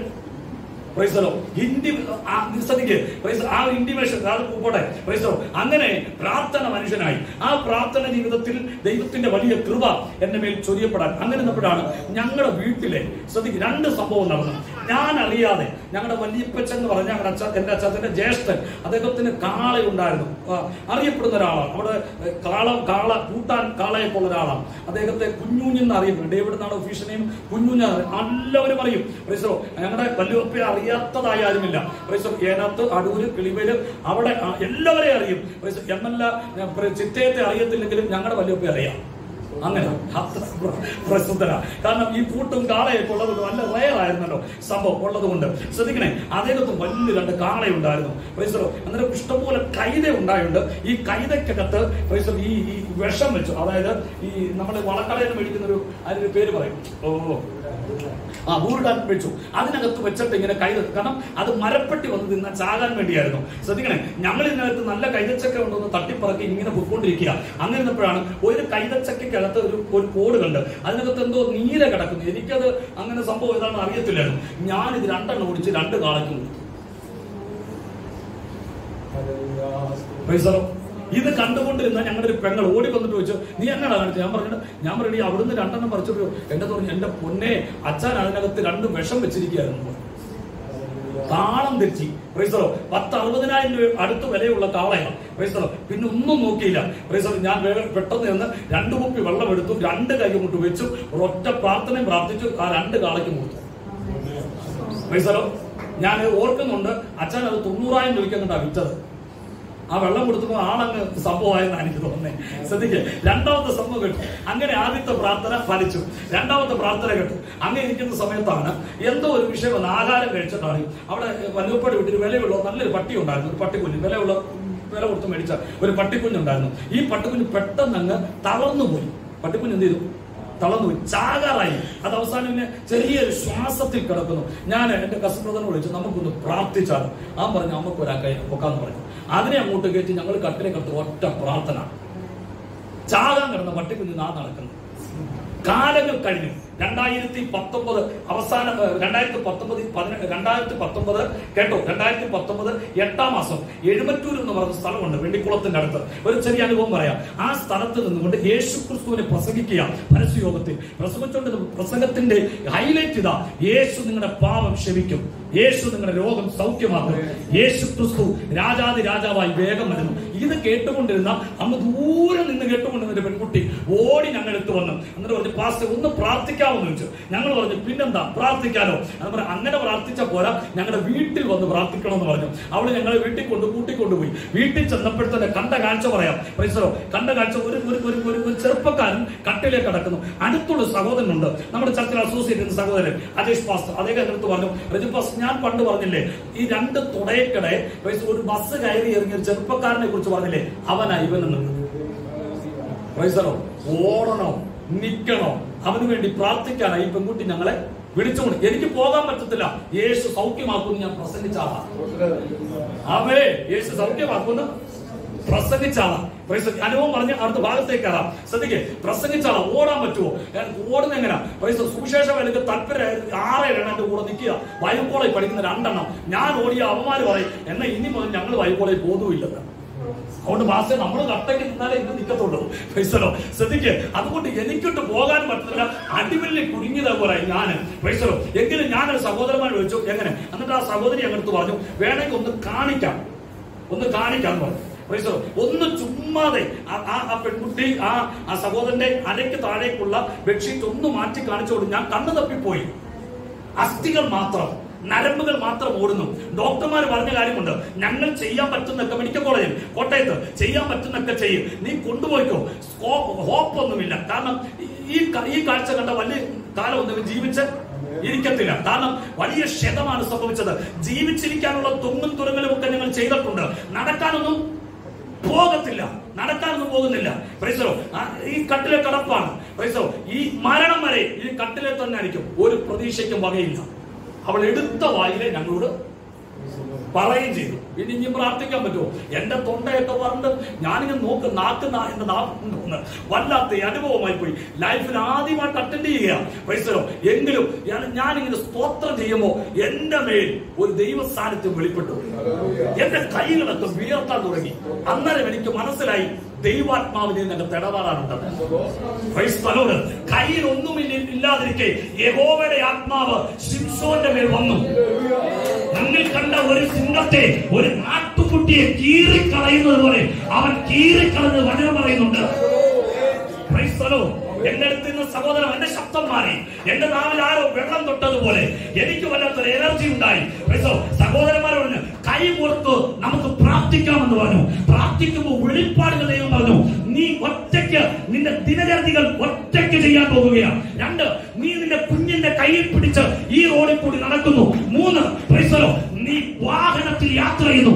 4, നീ വാഹനം ഓടിക്കുന്നു. 4 വെളിപ്പാട് ദൈവം പറഞ്ഞു. അന്ന് രാത്രി ഭാര്യയുടെ സഹായം കൂടാതെ കട്ടിൽ നിന്നും ബാത്റൂമിൽ പോയി അതിനെ ദുർധർമ്മം ചെയ്തത്, അല്ലെങ്കിൽ അവന്റെ കാര്യങ്ങൾ ചെയ്ത് അവൻ തിരികെ വന്ന് കട്ടിലേക്ക് കടന്നു. കട്ടിലേക്ക് കിടക്കാൻ പോയപ്പോ ഭാര്യയുടെ നേരത്ത് തട്ടി. അവൾ ഒന്ന് നോക്കിയപ്പോ ഭർത്താവ് എണ്ണിച്ച് നടന്ന് കട്ടിലേക്ക് പോയി സുഖമായിട്ട് കിടക്കും. അരികെ കിടത്ത പെണ്ണുകുട്ടി ചോദിച്ചു, അണ്ണനവിടെ പോയാ? എടി, ഞാൻ ബാത്റൂമിൽ പോയതോ? അവൻ മറന്നു. അവന്റെ തുടയെ കൂടെ ഒരു പ്രൈവറ്റ് ബസിന്റെ 2 വീലുകൾ കയറി ഇറങ്ങിയത് അവൻ മറന്നു. അവന്റെ കാലിൽ കമ്പിയിട്ടിരിക്കുന്ന മറന്നു. അവൻ ഇനി നടക്കാൻ ഒക്കത്തില്ലെന്ന് ഡോക്ടർമാർ പറഞ്ഞത് മറന്നു. അവൻ ഒന്നേ ഓർക്കുന്നുള്ളൂ, അവൻ നടക്കുമെന്നുള്ളത്. നിങ്ങൾ കേൾക്കണമോ? പിന്നെ കോവിഡായി. ഞങ്ങൾക്ക് അറ്റൻഡ് ചെയ്യാൻ പറ്റിയില്ല. കാരണം അവിടേക്ക് ചെല്ലരുതെന്നാണ് പ്രത്യേക ഓർഡർ. കാരണം ഒരു കോളനി പ്രദേശമായിരുന്നു. കാരണം വിസിറ്റ് ചെയ്യാൻ മറ്റുള്ളവർക്ക് അനുവാദമില്ല. അവർ ഭയങ്കര സ്ട്രിക്റ്റ് ആയിട്ട് നടത്തി അവിടുത്തെ കോവിഡ് അവരുടെ കാര്യങ്ങളൊക്കെ ചെയ്തുകൊണ്ടിരിക്കുക. അതുകൊണ്ട് അങ്ങോട്ട് കയറാനേ പറ്റിയില്ല. പക്ഷെ കഴിഞ്ഞ ദിവസം നമ്മുടെ ഒരു കുടുംബമുള്ളത്, ഞാൻ അവിടെ പോയിട്ട് തിരികെ വരുമ്പോ അവന്റെ കൊച്ചിന്റെ കൈയും പിടിച്ച് ദൂരൂന്ന് വരുന്ന കണ്ട് എനിക്കൊരു സംശയം, ഇവന് വേണ്ടിയല്ലേ പ്രാർത്ഥിച്ചത്? അന്നേരം അടുത്ത് വന്നു പാസേ, ഞാൻ അവിടെ പാല് മേടിക്കാൻ പോയത്. പാല് മേടിക്കാൻ ആരാ? ഇനി ഒരിക്കലും നടക്കത്തില്ലെന്ന് ഡോക്ടർമാർ വിധി എഴുതിയ ഒരു മനുഷ്യൻ. ദൈവമക്കളോട് പറയാം, സ്വർഗം ചിലത് മാറ്റി എഴുതാൻ തുടങ്ങിയ തിരുവനന്തപുരത്ത് പറയുന്നു, അവൻ ക്രൂശിൽ കൈയെഴുത്തിനെ മായിച്ചെന്ന്. ദൈവമക്കളെ, മാനവകുലത്തിന്റെ കൈയെഴുത്ത് മായിച്ചു കളഞ്ഞവന് നിന്റെ ചരിത്രത്തെ മാറ്റാൻ കഴിയുമെന്ന് ഇന്ന് രാത്രി ആത്മാവിൽ പറയുന്നു. എത്ര പേർക്ക് വിശ്വസിക്കാൻ കഴിയുന്നു? അവരെ ഓർത്ത് ദൈവത്തിന് നന്ദിയോടെ സ്തോത്രം ചെയ്യുക. Hallelujah, hallelujah. ദൈവമക്കളോട് പറയാ, അവിടെ തുടങ്ങിയ പ്രാർത്ഥനയാ ഇന്ന് ഇവിടെ വരെ സ്വർഗം കൊണ്ട് നിർത്തിയിരിക്കുക. അത് വിശ്വസിക്കുന്നവർ ദൈവത്തിന് സ്തോത്രം ചെയ്താട്ടെ. നമ്മുടെ ദൈവത്തിന് കഴിയാത്തതൊന്നുമില്ല. ദൈവങ്ങളെ ആഗ്രഹിച്ചാൽ മതി, ഉള്ളിൽ എനിക്കൊന്നും നിറയണമെന്ന് ഇന്ന് രാത്രി ദൈവം നിന്നെ നിറച്ചുവിടാൻ പോകുകയാണ്. എനിക്കൊരു പ്രാർത്ഥന മനുഷ്യനാകണമെന്ന് ഒറ്റ ആഗ്രഹം മതി. നിന്നെ ഒരു ഏരിയാവാക്കി മാറ്റാൻ എന്റെ ദൈവത്തിന് കഴിയുമെന്ന് ഇന്ന് രാത്രി ഞാൻ ആത്മാവിൽ പ്രവചിക്കുമ്പോൾ എത്ര പേർ ഏറ്റെടുക്കുന്നുണ്ട്. നിന്നെ ഒരു ഏരിയാവാക്കി മാറ്റും. മുഴങ്കാലുകൾക്കിടയിൽ തലതിരികെ പ്രാർത്ഥിച്ച ഏലിയാവ് ആകാശത്ത് നിന്ന് തീയിറക്കിയ ഏലിയാവ്, കൈപോലൊരു മേഘത്തെ കടലിൽ നിന്ന് പൊക്കിക്കൊണ്ടുവന്ന ഏലിയാവ്.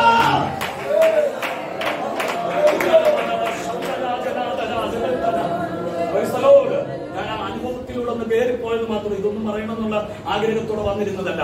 ശ്രദ്ധിക്കണമേ. അങ്ങനെ ഈ എഫെസ്യ ലേഖനത്തെ കുറിച്ച് ഒരു ചെറിയ മുഖവുര നിങ്ങൾക്ക് കൈമാറാൻ ആഗ്രഹിക്കുന്നു. ശ്രദ്ധിച്ചു കേൾക്കാം. എഫെസ്യ ലേഖനം എഴുതിയത് പൗലോസ് അപ്പോസ്തലനാണ്. ഒരു സംശയമില്ല.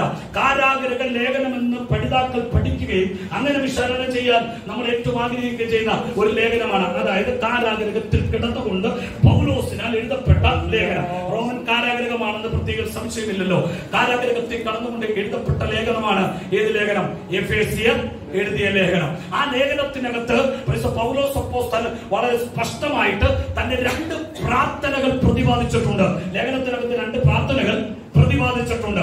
അത് ഹൈലൈറ്റ് ആയിട്ട് നിൽക്കുന്നത് ഈ ലേഖനം എന്ന് പറയുന്നത് ഒരു ചാക്രിയ ലേഖനമാണ്. ഈ ലേഖനം എന്ത് ലേഖനമാണ്? ഒരു ചാക്രിയ ലേഖനം. എന്താണ് ചാക്രിയ ലേഖനം? ശ്രദ്ധിക്കണമേ.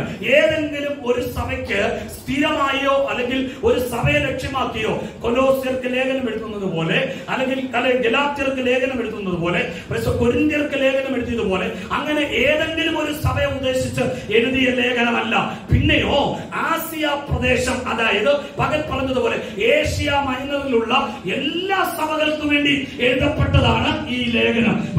ഒരു സഭയിൽ ലേഖനം വായിച്ചാൽ അവിടെ നിന്ന് അവിടെ വായിച്ച് അതിന്റെ പൊരുളുകൾ ഗ്രഹിച്ചും അത് പാഠമായി കഴിഞ്ഞാൽ അത് ഈ തുകൽ ചുരുളുകൾ ചുരുട്ടി അടുത്ത സഭയിലേക്ക് കൊടുത്തയക്കും. അവിടെ ഇനി ഇത് വായിച്ച് അവർ കൃത്യമാക്കി കഴിഞ്ഞാൽ അവിടെ നിന്നും ഈ ലേഖനം മറ്റൊരിടത്തേക്ക് കൊണ്ടുകൊടുക്കും. അവിടെ ഇനി ഇത് വായിച്ച് കൃത്യമാക്കി കഴിഞ്ഞാൽ മറ്റൊരിടത്തേക്ക് അയക്കും. അങ്ങനെ പല ചർച്ചുകളിലേക്ക് അല്ലെങ്കിൽ സഭകളിലേക്ക് ഏഷ്യ മൈനറിലുള്ള സഭകൾ ഇനി അതൊക്കെ പഠിപ്പിക്കാൻ തുടങ്ങിയാൽ ഒത്തിരി പോകും. അതുകൊണ്ട് ഒറ്റ കാര്യം പറയാം. നിങ്ങൾ ബൈബിളിനകത്ത് ഏറ്റവും ബാക്ക് സൈഡിൽ അപ്പോസ്തലൻ പൗലോസിന്റെ 3 മിഷണറി യാത്രയുടെ ഭൂപടമുണ്ട്. അതൊന്നും ഇപ്പൊ കാണാനൊന്നുമില്ല. അവിടെ ഞങ്ങളുടെ മൊത്തം ബന്ധുക്കളുടെ ഫോൺ നമ്പർ എഴുതി വെച്ചിരിക്കുക. അവിടെ കറണ്ട് ബില്ലൊക്കെ നമ്പരും ഒക്കെ അവിടെ എഴുതി വെച്ചിരിക്കുന്നത്.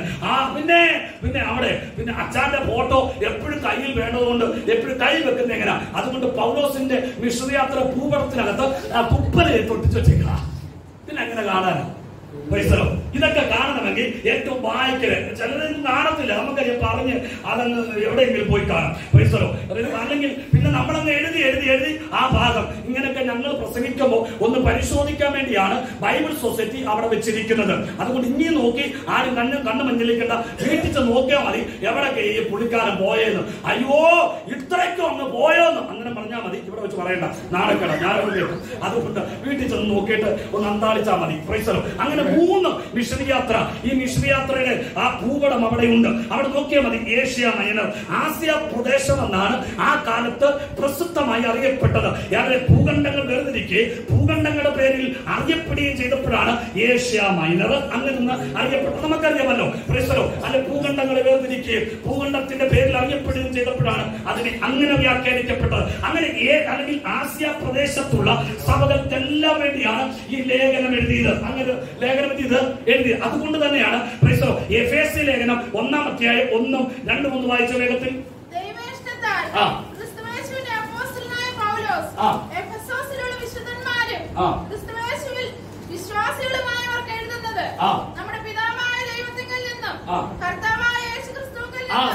ഈ എഫെസോസ് നമ്മളടുത്ത് ആണ്ട് കണ്ടില്ലേ?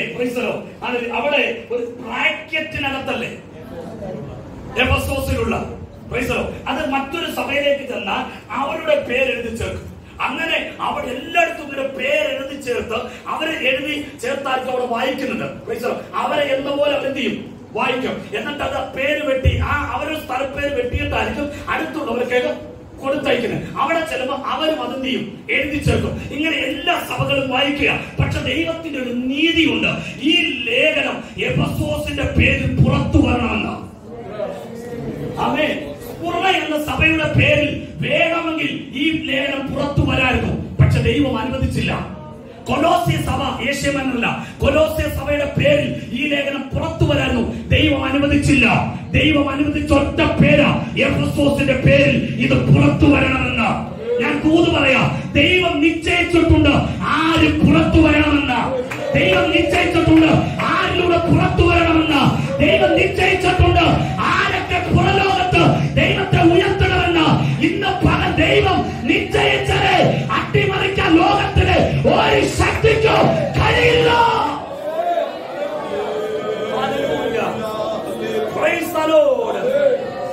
ഹല്ലേലൂയ. ഇന്ന് രാത്രി ദൈവമക്കൾ പറയാം, ആരൊക്കെ അടച്ചു വെച്ചാലോ, ആരൊക്കെ പിടിച്ചു വെച്ചാലോ, ആരൊക്കെ നിന്നെ കോട്ട കെട്ടി സൂക്ഷിച്ചാലോ, ആത്മാവിൽ പറയാ, എന്റെ ദൈവത്തിന്റെ നിർണയം നിന്നെ നടക്കണമെന്നുള്ളതാ.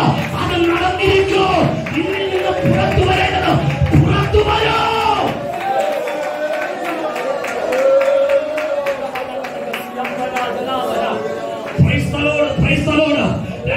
2021 അവസാന മാസമാ. ഇതുവരെ വന്നില്ലാത്തത് കൊണ്ട് ഇനി വരില്ലെന്നല്ല, എന്റെ ദൈവം നിശ്ചയിച്ചിട്ടുണ്ട്. നിന്റെ വീടിനകത്ത് ചില വായ്ത്തങ്ങൾ കയറണമെന്ന്, നിന്റെ വീടിനകത്തുനിന്ന് ചില വ്യക്തികൾ പുറത്ത് വരണമെന്ന് ദൈവം എന്താണോ നിശ്ചയിച്ചിട്ടുള്ളത് അതങ്ങനെ.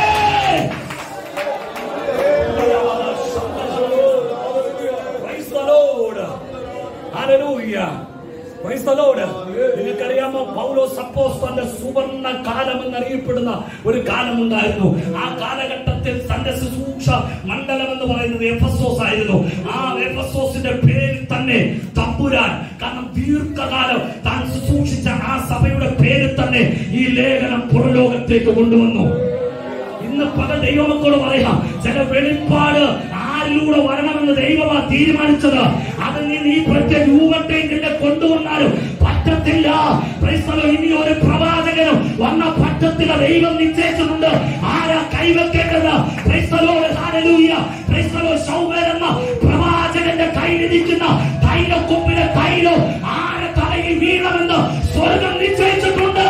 അവൻ വന്നിട്ടല്ലാതെ ഞാൻ പള്ളിയിലിരിക്കില്ല. ഇന്ന് രാത്രി ദൈവത്തിന്റെ ആത്മാവ് പ്രവചിക്കുന്നു.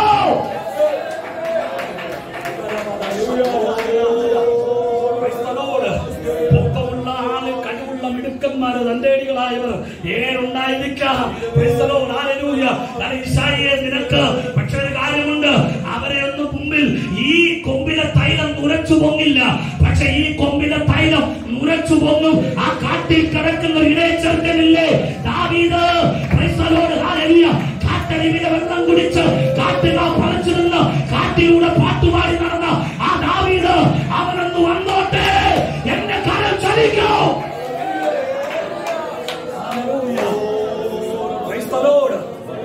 ഈ തൈലക്കൊമ്പിലെ തൈലം നുരയ്ക്കാൻ തുടങ്ങും. ഈ തൈലക്കൊമ്പ് പിടിച്ചിരിക്കുന്ന എല്ലാ കൈകൾ നിറയ്ക്കാൻ തുടങ്ങും. എന്തിനാ? അവരെ അഭിഷേകം ചെയ്യാൻ വേണ്ടി. ഇന്ന് 18 പേര് വിശ്വസിക്കുന്നുണ്ട്, പുറത്തു കൊണ്ടുവരേണ്ടവരെ പുറത്തു കൊണ്ടുവരുന്ന ഒരു ദൈവമുണ്ട്. അതെത്ര കാലം കഴിഞ്ഞാലോ ദൈവത്തിന്റെ പരിശുദ്ധാത്മാവ് ഈ രാത്രി പ്രവചിക്കുന്നു.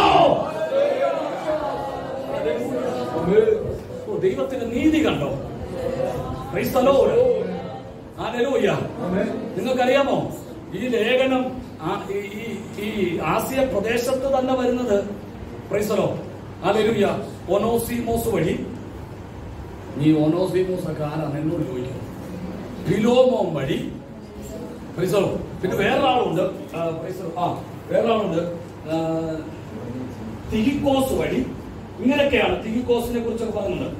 തിഹിക്കോസ് വഴി ഇവരിൽ കൂടിയൊക്കെയാണ് ഈ ലേഖനം എവിടെ വരുന്നത്. തിഹിക്കോസിന്റെ കയ്യിൽ നിങ്ങൾക്ക് കൊടുത്തയച്ച ലേഖനം, അത് എഫെസോസിൽ തിഹിക്കോസ് ഉണ്ടായിരുന്നു. അതുകൊണ്ട് തിഹിക്കോസിന്റെ കയ്യിലാണ് ലേഖനം അവിടെ കൊടുത്തയക്കുന്നത്. ഒനോസിമോസിനെ നിങ്ങൾക്ക് അറിയാമല്ലോ. ഒനോസിമോസിന് വേണ്ടി പൗലോസ് ഫിലോമോൻ ലേഖനം എടുത്തു. നിനക്ക് മുമ്പിൽ വലിയ പ്രയോജനമൊന്നുമില്ലായിരുന്നു, പക്ഷെ ഇപ്പോൾ എനിക്കും നിനക്കും. അങ്ങനെ ഒനോസിമോസുമായിട്ടാണ് ഇത്ര ഇന്റിമേറ്റ് ആയിട്ട് പൗലോസ്, ഫിലോമോനുമായിട്ടാണ് ഇത്ര ഇന്റിമേഷൻ പൗലോസിന്. കാരണം അവിടെ ഒരു ശക്തനായ മനുഷ്യനാണ്. അവിടെ ഒരു ഫിലോമോന്റെ വീട്ടിൽ മീറ്റിംഗ് തന്നെ, സഭ തന്നെ ഉണ്ട്. ദൈവമക്കൾ പറയാം, സഭയ്ക്കൊക്കെ സ്ഥലം കൊടുത്തിട്ടുള്ളവരും സഭയ്ക്ക് വേണ്ടി വീട് വേർതിരിച്ചിട്ടുള്ളവരും സഭായോഗത്തിനും ആത്മീയ കാര്യത്തിനും വേണ്ടി ജീവിതം തന്നെ കൊടുത്തിട്ടുള്ളത് പറയാം, ദൈവം നിന്നെ മാനിച്ചിരിക്കും. നിന്റെ പേരിൽ ഒരുപക്ഷെ ലേഖനം ഇറങ്ങിയില്ലെങ്കിലും ഒന്ന് പറയാം, ഈ ജീവപുസ്തകത്തിൽ ആ പേരുണ്ടായിരിക്കും. അവിടത്തോളം നിന്നെ പരിപാലിക്കാൻ ദൈവം വിശ്വസ്തനാ. വിശദീകരണ ഭയം എന്നെ അലട്ടുന്നത് കൊണ്ട് ഞാൻ വേഗത്തിൽ ആ ഭാഗത്തുനിന്ന് പിന്മാറുകയാണ്. ശ്രദ്ധിച്ചു കേട്ടെ. അങ്ങനെ ഈ ലേഖനം എഫെസോസ് സഭയുടെ പേരിൽ ലേഖനം എന്ത് ചെയ്തു? പുറത്തു വന്നു. നിങ്ങൾ ആസിയ പ്രദേശം കണ്ടിട്ടുണ്ടല്ലോ, പൗലോസ് അപ്പോസ്തലൻ മിഷണറി യാത്ര ചെയ്ത അവിടെ നോക്കിയാൽ മതി. അവിടെ ഉള്ള സഭകളുടെ ഒക്കെ പേരിൽ വേണമെങ്കിൽ പുറത്ത് വരായിരുന്നു. പക്ഷേ ദൈവം തീരുമാനിക്കും ആരുടെ പേര് പുറത്തു വരണമെന്ന്. ആമേൻ. Praise the Lord. ഞാൻ ഓർക്കുന്നുണ്ട്, പ്രൈസ് ദി ലോർഡ്, 2014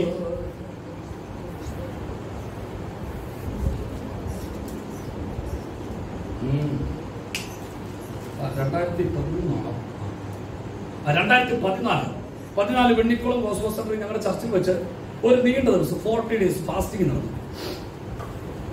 കേരളത്തിലെ എല്ലാ ശക്തന്മാരായ മീറ്റിംഗിൽ പ്രസംഗിക്കുന്ന കർത്തൃദാസന്മാർ, പ്രവാചകന്മാർ, പ്രഭാഷകന്മാർ, പ്രൈസ് ദി ലോർഡ്, ദൈവവചനം ആഴമായി പഠിപ്പിക്കുന്നവർ, അധ്യാപകർ എല്ലാവരെയും ഉൾപ്പെടുത്തിക്കൊണ്ട് ഒരു മാലയുടെ മുത്തു കൊടുക്കുന്നത് പോലെ എല്ലാവരെയും ഉൾപ്പെടുത്തിക്കൊണ്ടുള്ള മീറ്റിങ്ങുകളാണ് ഞങ്ങൾ സാധാരണ നടത്താറുള്ളത്.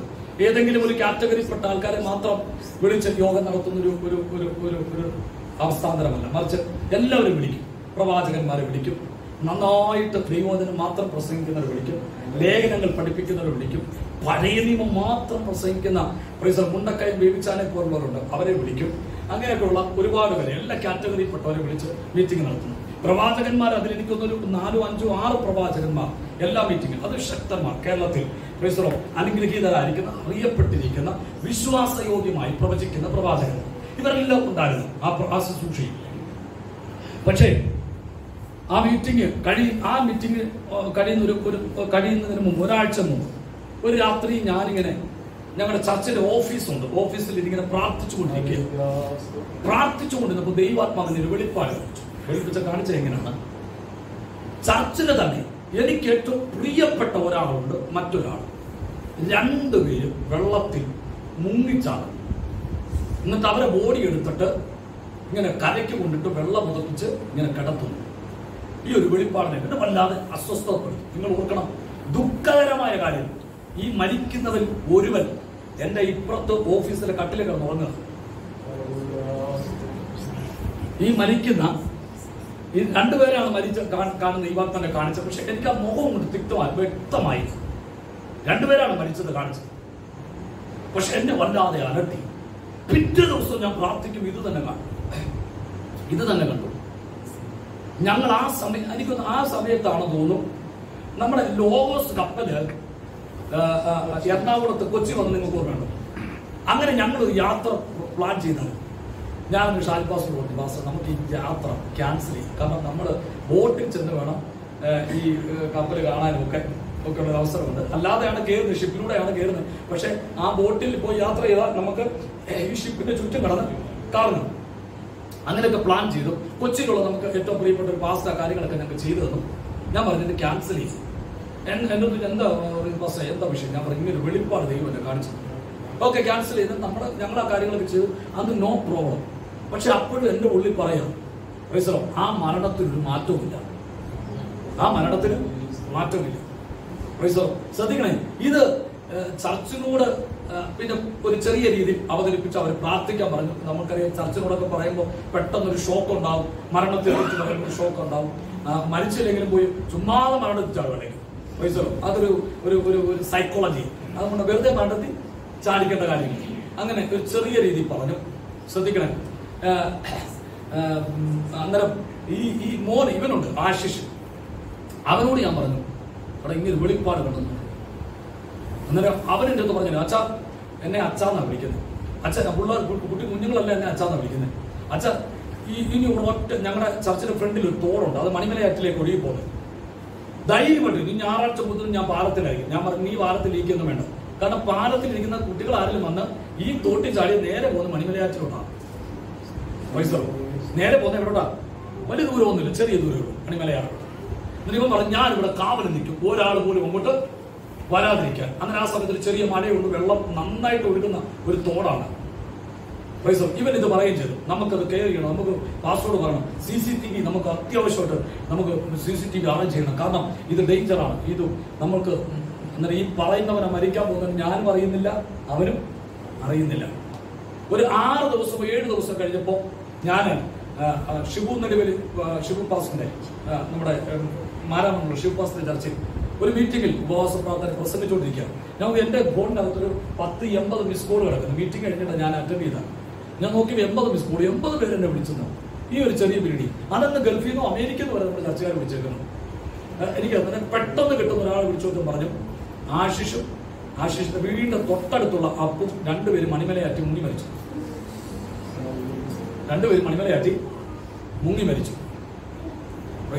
നിങ്ങൾക്കറിയാമോ, ഞാൻ ചെല്ലുമ്പോ ഞങ്ങളുടെ സഭ മുഴുവനും എന്റെ മുമ്പിൽ നിന്ന് കൈകൂപ്പിയും ഞാൻ ഇന്ന് ഓർക്കുന്നു, ഷാലിപ്പാസ് ആ കാറിനകത്തിരുന്ന് എന്റെ കുഞ്ഞ് നീ എന്നോട് ക്ഷമിക്കുക, ആ ദൂത് നമ്മൾ ഏറ്റെടുത്തെങ്കിൽ ഒരു പക്ഷേ ഈ മരണം നമ്മളെ ഒഴിഞ്ഞു പോകുവാൻ. വൈസറോ എന്റെ ഹൃദയത്തിൽ ഇപ്പൊ എനിക്ക് ഈ ദൂത് ഈ വചനത്തിന്റെ വെളിപ്പാട് കിട്ടിയപ്പോൾ എനിക്കൊരു കാര്യം പിടികിട്ടി. ആരെ ആദരത്തിലൂടെയാണ് ദൈവം നിശ്ചയിച്ചിരിക്കുന്നത്, അവരെ ആദരത്തിലൂടെ ചിലത് പുറത്തു വരുത്തുള്ളൂ. നിന്റെ വാക്കിലായിരിക്കും ചില കുടുംബങ്ങൾ വിടുവിക്കപ്പെടാനുള്ളത്. കാലഘട്ടങ്ങൾ അതിനുവേണ്ടി വെയിറ്റ് ചെയ്യും. നീ ആദരം തുറന്നാൽ ആ പ്രവൃത്തി വെളിപ്പെടും. പക്ഷെ നീ തുറക്കാത്ത കാലത്തോളം വിടുതൽ നടക്കത്തില്ല. പക്ഷെ ദൈവത്തിന്റെ പ്രവൃത്തി മറ്റൊരു കാലത്ത് ചിലപ്പോൾ ചെയ്യും എന്നുള്ളതിൽ സംശയമില്ല. പക്ഷേ ദൈവം ചിലത് നിശ്ചയിച്ചു വെച്ചിട്ടുണ്ട്. അവൻ പറഞ്ഞിട്ട് ദൈവത്തിന് സ്തോത്രം ചെയ്യട്ടെ. ഞാൻ പറഞ്ഞു, പകല് പറഞ്ഞല്ലോ, ഒറ്റ പ്രാർത്ഥന ഒരു CSA രക്ഷിക്കപ്പെട്ട് അടുത്ത ദിവസം സ്നാനപ്പെടുകയാണ്. ഒറ്റ പ്രാർത്ഥന, ഈ ഒറ്റ പ്രാർത്ഥനയാ സ്വർഗം ലക്ഷ്യം വെച്ചുകൊണ്ടിരുന്നത്. ഇന്ന് രാത്രി ദൈവമക്കളോട് പറയാം, ആരിലൂടെയാണ് അതുകൊണ്ട് ദൈവമക്കളോട് പറയാം, ഓരോ ദൈവദാസനെ വളർന്നു വരുന്ന ശുശ്രൂഷകർ ആരെ നിസ്സാരക്കാരായി കാണരുത്. എല്ലാവർക്കും ഭയങ്കര മൂല്യമാണ്. വിശ്വസിക്കുന്നവർ ദൈവത്തിന് സ്തോത്രം ചെയ്യട്ടെ. ചില ദേശത്തിന്റെ കെട്ടടിയണമെങ്കിൽ നിന്റെ കാല് കുത്തിയേ പറ്റത്തുള്ളൂ. ചില ദേശത്തിന്റെ ബന്ധനങ്ങൾ പൊട്ടണമെങ്കിൽ നിന്റെ കാല് കുത്തിയേ മതിയാകൂ. ചില ദേശത്ത് വിടുവിക്കപ്പെടണമെന്ന് പറഞ്ഞല്ലോ, അതിന് വിധേയപ്പെടുന്ന ഒരാളാണ്. ദൈവത്തിന്റെ ശബ്ദം നമ്മുടെ നടുവിൽ വെളിപ്പെട്ടേ മതിയാകൂ. അങ്ങനെ എഫെസോസിലെ സഭയ്ക്ക് പൗലോസ് അപ്പോസ്തലൻ ലേഖനം എഴുതുമ്പോൾ 2 പ്രാർത്ഥനകളാണ് പൗലോസ് അപ്പോസ്തലൻ അതിനകത്ത് വിശദീകരിച്ചത്. എന്തുകൊണ്ടാണ് 2 പ്രാർത്ഥനകൾ പൗലോസ് അപ്പോസ്തലൻ ലേഖനത്തിനകത്ത് വിശദീകരിച്ചിരിക്കുന്നത്? നമ്മൾ പ്രാർത്ഥിച്ചാൽ പോലെ ഇല്ലേ? നമ്മൾ പ്രാർത്ഥിച്ചാൽ പോലെ പ്രത്യേകിച്ച് ലേഖനമായിട്ടൊക്കെ എഴുതി കൊടുക്കണ്ടേ കാര്യമുണ്ടോ? എന്റെ വൈഫ് ഹൗസ് മൊത്തം കത്തോലിക്കക്കാരാ. അവിടുത്തെ ഒരു മോൾ, എന്റെ വൈഫിന്റെ അനിയത്തി ഇപ്പോ ജർമ്മനി പോയി ഇന്നലെ. എന്നാൽ അവള് എനിക്ക് മെസ്സേജ് അയച്ചു, അച്ചാച്ചൻ എനിക്ക് വേണ്ടി പ്രാർത്ഥിക്കണമെന്ന് പറഞ്ഞു. അവര് കത്തോലിക്കക്കാരാണ്, മുട്ടിയറ പള്ളിക്കാരാണ്, കോട്ടയക്കാരാണ്. അച്ഛന്മാരൊക്കെ ഉള്ള വലിയ കന്യാസ്ത്രീമാരൊക്കെ ഉള്ള ഒരു വലിയ ഫാമിലി. ശ്രദ്ധിക്കണേ, മുട്ടിയറ അന്നേരം എനിക്ക് വേണ്ടി പ്രാർത്ഥിക്കണം. ദൈവത്തിന് സ്തോത്രം. പെന്തക്കോസിലെ പാസ്റ്ററോട് പ്രാർത്ഥിക്കണമെന്ന് പറഞ്ഞില്ല, അതെന്റെ വലിയ കാര്യം. ഞാൻ ഞങ്ങളുടെ കുടുംബക്കാർ മൊത്തം കേൾക്കുന്നതിൽ ഞങ്ങളുടെ ഗ്രൂപ്പിനകത്ത്, ഫാമിലി ഗ്രൂപ്പിനകത്ത് ഒരു പ്രാർത്ഥന അങ്ങോട്ട് പ്രാർത്ഥിച്ചു. ഞാൻ നോക്കിയപ്പോ ഇപ്പൊ മൊത്തം അതിനകത്ത് എല്ലാവരും കൈകൂപ്പി നിൽക്കുക. ആമേ പറഞ്ഞാട്ടെ. ഞാൻ പ്രാർത്ഥിച്ചു, കർത്താവ് ഇവരെല്ലാം എന്നെ വിളിച്ചാൽ പ്രാർത്ഥിപ്പിക്കട്ടെന്ന്. കഴിഞ്ഞ ദിവസം ഞങ്ങളുടെ ആന്റിക്ക് വൈഫിന്റെ അപ്പാപ്പന്റെ ഭാര്യയ്ക്ക് അറ്റാക്ക് ഉണ്ടായി. ആദ്യം എന്നെ വിളിച്ചത്, മോനെ എനിക്ക് അറ്റാക്കായി, ചാകാതിരിക്കാൻ പ്രാർത്ഥിക്കണമെന്ന്. ഞാൻ പറഞ്ഞു, നിങ്ങൾക്ക് ഇഷ്ടംപോലെ പേര് വിളിക്കാൻ, അങ്ങോട്ട് വിളിച്ചോളാൻ പറഞ്ഞു. അന്ന് പറയില്ല, നീ പ്രാർത്ഥിച്ച അന്ന് ഭയങ്കര വിശ്വാസമാണെന്ന്. ദൈവത്തിന് സ്തോത്രം ചെയ്താട്ടെ. ദൈവമക്കളെ, ഇന്ന് രാത്രി വിശ്വസിച്ചോളം ദൈവം നമുക്ക് വേണ്ടി പ്രവർത്തിക്കും. നമ്മുടെ പ്രാർത്ഥനകൾ അറിയേണ്ടവർ. നമ്മൾ പറയത്തില്ല പവർ മിഷനികൾ ഇങ്ങനെ പ്രാർത്ഥിക്കേണ്ട കാര്യമല്ലോ, പ്രിൻസിപ്പാസ് അല്ലാതെ അങ്ങ് പ്രാർത്ഥിച്ചൂടെ? ഈ പ്രാർത്ഥനയ്ക്കകത്തൊക്കെ ഭയങ്കര ഫലമാണ്. ആമേ പറഞ്ഞാട്ടെ. എന്തിനാ ഇങ്ങനെ പ്രാർത്ഥിക്കുന്നത്? ഒന്ന്, നിങ്ങളും കൂടി അറിയണം ഞങ്ങളുടെ പ്രാർത്ഥന എന്താണെന്ന്. ആമേ. പൗലോസിന് ഒറ്റ ആഗ്രഹമേ ഉള്ളൂ, ഈ ആസിയ പ്രദേശത്തുള്ളവർ കൂടി അറിയണം എന്റെ പ്രാർത്ഥന നിങ്ങളെ കുറിച്ച്, നിങ്ങൾക്ക് വേണ്ടി ഞാൻ പ്രാർത്ഥിക്കുന്നുണ്ട്. ഞാൻ നിങ്ങൾക്ക് വേണ്ടി എന്താണ് പ്രാർത്ഥിക്കുന്നത്, എങ്ങനെയാണ് പ്രാർത്ഥിക്കുന്നത്, ഇതുകൂടി നിങ്ങൾ അറിയണം. പിടികിട്ടുന്നുണ്ടോ? നമ്മൾ സഭയെല്ലാം പ്രാർത്ഥിക്കും, കർത്താവേ പ്രായപൂർത്തിയായ ഞങ്ങളുടെ കുഞ്ഞുങ്ങൾക്ക് തക്ക തുണയെ കൊടുക്കണം, അവർ അനുഗ്രഹിക്കപ്പെട്ടവരായി തീരണം, അവർക്ക് വേണ്ടി ദൈവം വഴികളെ തുറക്കണം. ഇത് പാസ്റ്റർ രഹസ്യത്തിൽ ഈ വീട്ടിൽ നിന്ന് പ്രാർത്ഥിച്ചുകൊണ്ടിരിക്കുക. അപ്പോഴാണ് അവൾ മറ്റവരെ തപ്പി നടക്കുന്നത്. ഒന്നും അറിയുന്നില്ല. ഇവിടെ ഉണ്ടെന്നല്ല, ചിലയിടത്തൊക്കെ ഉണ്ട്. നീ അറിയണം, നിനക്ക് വേണ്ടി നിന്റെ ഇടയിൽ കരയുന്നത് തക്ക തുണയ്ക്ക് വേണ്ടിയാ. നീ തപ്പി നടക്കുന്ന തക്ക ഇണയ്ക്ക് വേണ്ടിയാ. ഞങ്ങൾ പ്രാർത്ഥിക്കുന്നത് എന്താണെന്ന് അറിയണം. പിടികിട്ടുന്നുണ്ടോ? പൗലോസിന്റെ ആഗ്രഹം, ഈ കാരാഗ്രഹത്തിൽ കടന്നുകൊണ്ട് നിങ്ങൾക്ക് വീടിന് വേണ്ടിയല്ല ഞാൻ പ്രാർത്ഥിക്കുന്നത്, നിങ്ങൾക്ക് കാറിന് വേണ്ടിയല്ല ഞാൻ പ്രാർത്ഥിക്കുന്നത്. ഞാൻ പ്രാർത്ഥിക്കുന്ന ഒറ്റ വിഷയമുള്ളൂ, നിങ്ങളുടെ അകത്ത മനുഷ്യരെ സംബന്ധിച്ച് ശക്തിയോടെ ഈ കാരാഗ്രഹത്തിൽ കടന്നുകൊണ്ട്, അത് എഫെസ്യർ 1-ാം അധ്യായത്തിലെ പ്രാർത്ഥന. എന്റെ പ്രാർത്ഥന എന്താണെന്ന് അറിയാമോ? നിങ്ങളെ കുറിച്ചുള്ള വിളിയാലുള്ള ആശയില്ലെന്ന് നിങ്ങൾ അറിയണോ? ഒരു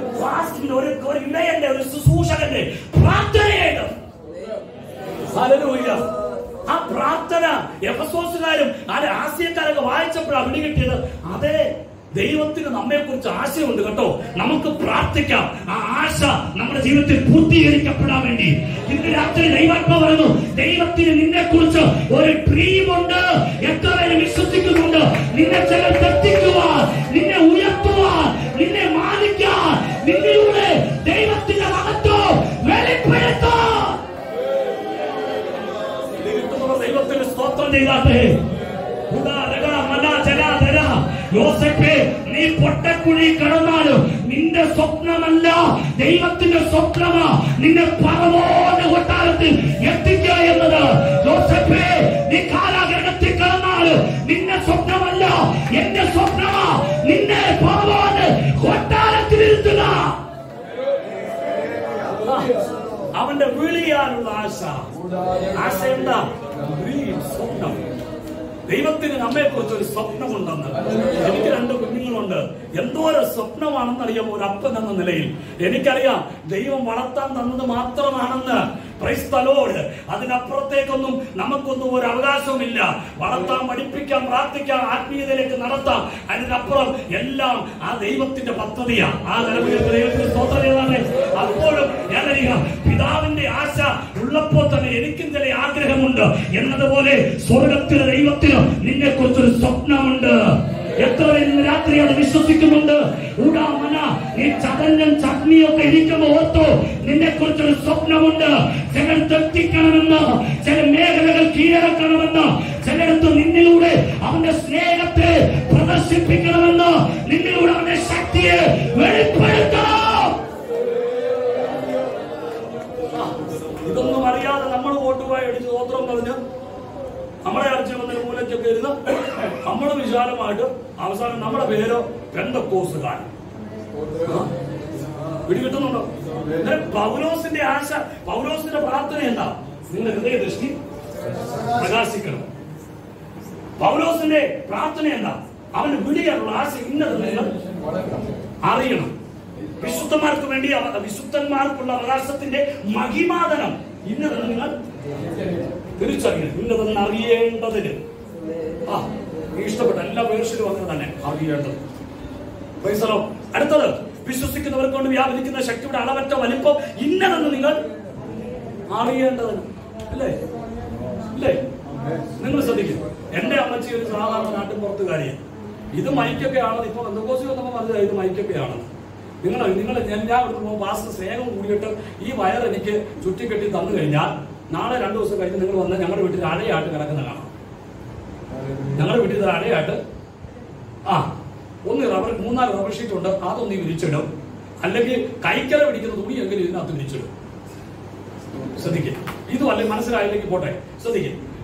നിങ്ങൾ എനിക്ക് ഭയങ്കര സ്നേഹത്തോടെ പൈസോ ഭയങ്കര സ്നേഹത്തോടെ ഞാൻ ഇവിടുന്ന് പോകുമ്പോ നിങ്ങൾ എനിക്കൊരു പേന തന്നു വിചാരിച്ചു. എനിക്കൊരു പേന, ഇനിയിപ്പോ ഇതെല്ലാം പറഞ്ഞ് മനസ്സിലാവുന്നുള്ളേ പൈസ.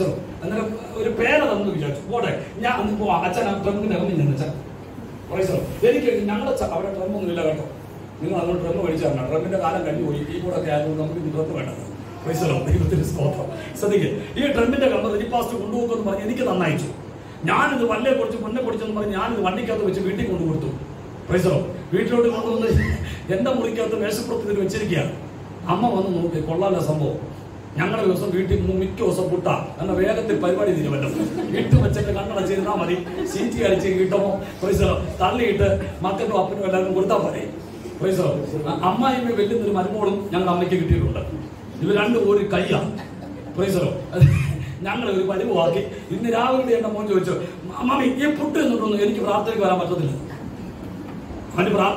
അവന് പുട്ട് മാറ്റി കിട്ടാൻ വേണ്ടിയാ പ്രാർത്ഥനയ്ക്ക് വരത്തില്ല. അതിന് പ്രാർത്ഥനയ്ക്ക് വരാൻ വേണ്ടി പുട്ടിന് വരം വേറെ എന്തെങ്കിലും കൊടുത്താലോ എന്ന് വിചാരിച്ചാകാം. ശ്രദ്ധിക്കുക. ഇത് കൊണ്ടുവന്ന് വെച്ചോ.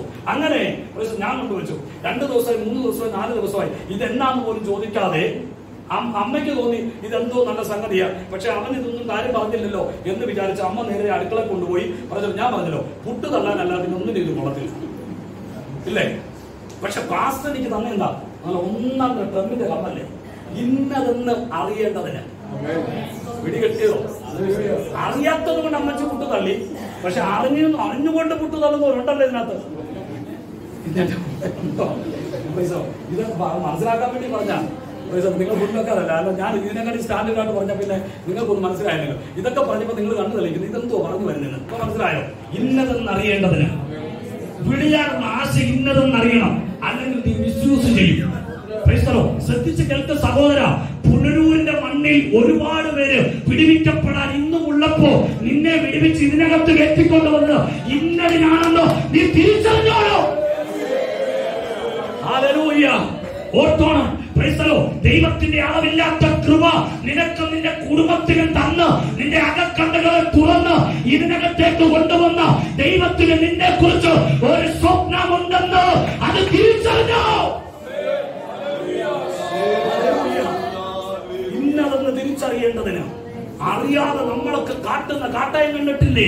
കണക്ക് ചോദിക്കുമെന്നത് തിരിച്ചറിയാതെ, കണക്ക് കൊടുക്കേണ്ട വരുമെന്ന് തിരിച്ചറിയാതെ കാര്യം തീർക്കുന്ന നാളിൽ നമ്മുടെ കാലം വിലപ്പെട്ടിരിക്കുമോ? ദൈവത്തിന് സ്തോത്രം ചെയ്താട്ടെ. ഇന്നതെന്നറിയണം.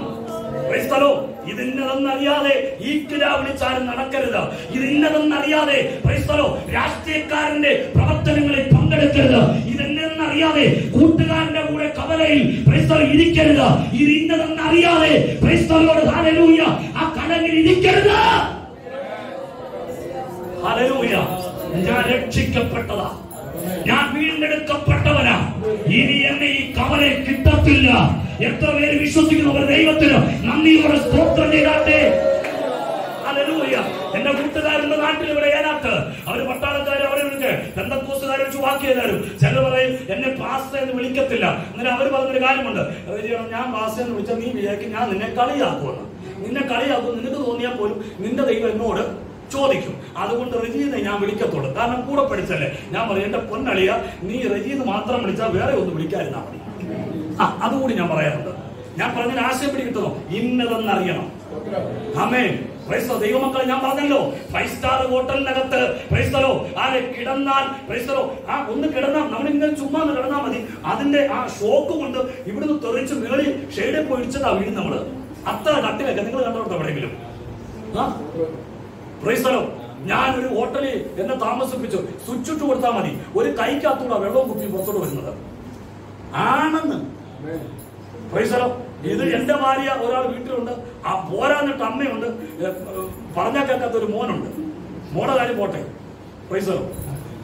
തൊണ്ട പൊട്ടിച്ചത്താലും വെള്ളം കൊണ്ടിരത്തില്ല. അങ്ങനെ നമ്മളറിയാത്ത കൈയൊക്കെ ഭിത്തിക്കകത്ത് തുളച്ചു വന്ന് വെള്ളം തന്നിട്ട് പോകുന്നു. പിന്നെ സുവിശേഷത്തിന്റെ മഹത്വമല്ലേ? ഇന്നതെന്ന് അറിഞ്ഞതുകൊണ്ടാണ് പിടികിട്ടുന്ന ദൈവത്തിന് സ്തോത്രം ചെയ്യാതെ. ഒരുപക്ഷെ എന്നെക്കാട്ടിലും മെച്ചമായിട്ടായിരിക്കാം നിങ്ങൾ ജീവിക്കുന്നത്. പക്ഷേ ഞാൻ പറഞ്ഞ ആശയം വേറെയാ. സുവിശേഷത്തിന് മഹത്വമാണ് ഞാൻ പറയുന്നത്. ഹല്ലേലൂയ. ദൈവത്തിന് സ്തോത്രം ചെയ്യട്ടെ. പകൽ പറഞ്ഞല്ലോ, ഡോക്ടർമാർ ഓപ്പറേഷൻ ചെയ്യാൻ കയറും മുമ്പ് വിളിക്കും, ഒന്ന് പ്രാർത്ഥിക്ക്, ഈ കരത്തെ ഒന്ന് ബലപ്പെടുത്താൻ. ഞാൻ ചോദിക്കും, ഡോക്ടറെ നിങ്ങൾ MBBS കഴിഞ്ഞതല്ലേ, പിന്നെ എന്റെ പ്രാർത്ഥന? നിങ്ങളുടെ പ്രാർത്ഥനയ്ക്കകത്ത് ഒരു ഭയങ്കര ശക്തിയുണ്ട്. ഈ ചെറിയ കാലം ഞാൻ അനുഭവിക്കുന്നുണ്ട്. കേരളക്കരയിൽ എത്രയെത്ര കർത്തുദാസന്മാര് അനുഗ്രഹിക്കപ്പെട്ട ആത്മീയ അനുഭവത്തിലൂടെ ഇന്ന് മുൻപോട്ട് നടന്നു നീങ്ങുന്നു. അവർക്ക് ലഭിക്കുന്ന ആദരവ് ബഹുമാനം ഇതിന്റെ കാരണം ഇത് ഇന്നതെന്ന് അറിഞ്ഞതുകൊണ്ടാ. ഹല്ലേലൂയ, ഹല്ലേലൂയ, ഹല്ലേലൂയ. Praise the Lord. സംഘടനകൾക്ക് വഴങ്ങിക്കൊടുക്കാതെ സംഘടന പ്രവർത്തനങ്ങളെ മാറ്റിവെച്ചുകൊണ്ട് കർത്താവിന്റെ വേലയാണ് ഭക്തനും പ്രയോജനം കൊടുത്ത് കർത്താവിന് വേണ്ടി നിൽക്കുന്നത് കൊണ്ട് ഇലക്ഷനില്ല, ഇലക്ഷന് പോകില്ല, ഇലക്ഷൻ തിരിഞ്ഞു പോലും നോക്കാറില്ല.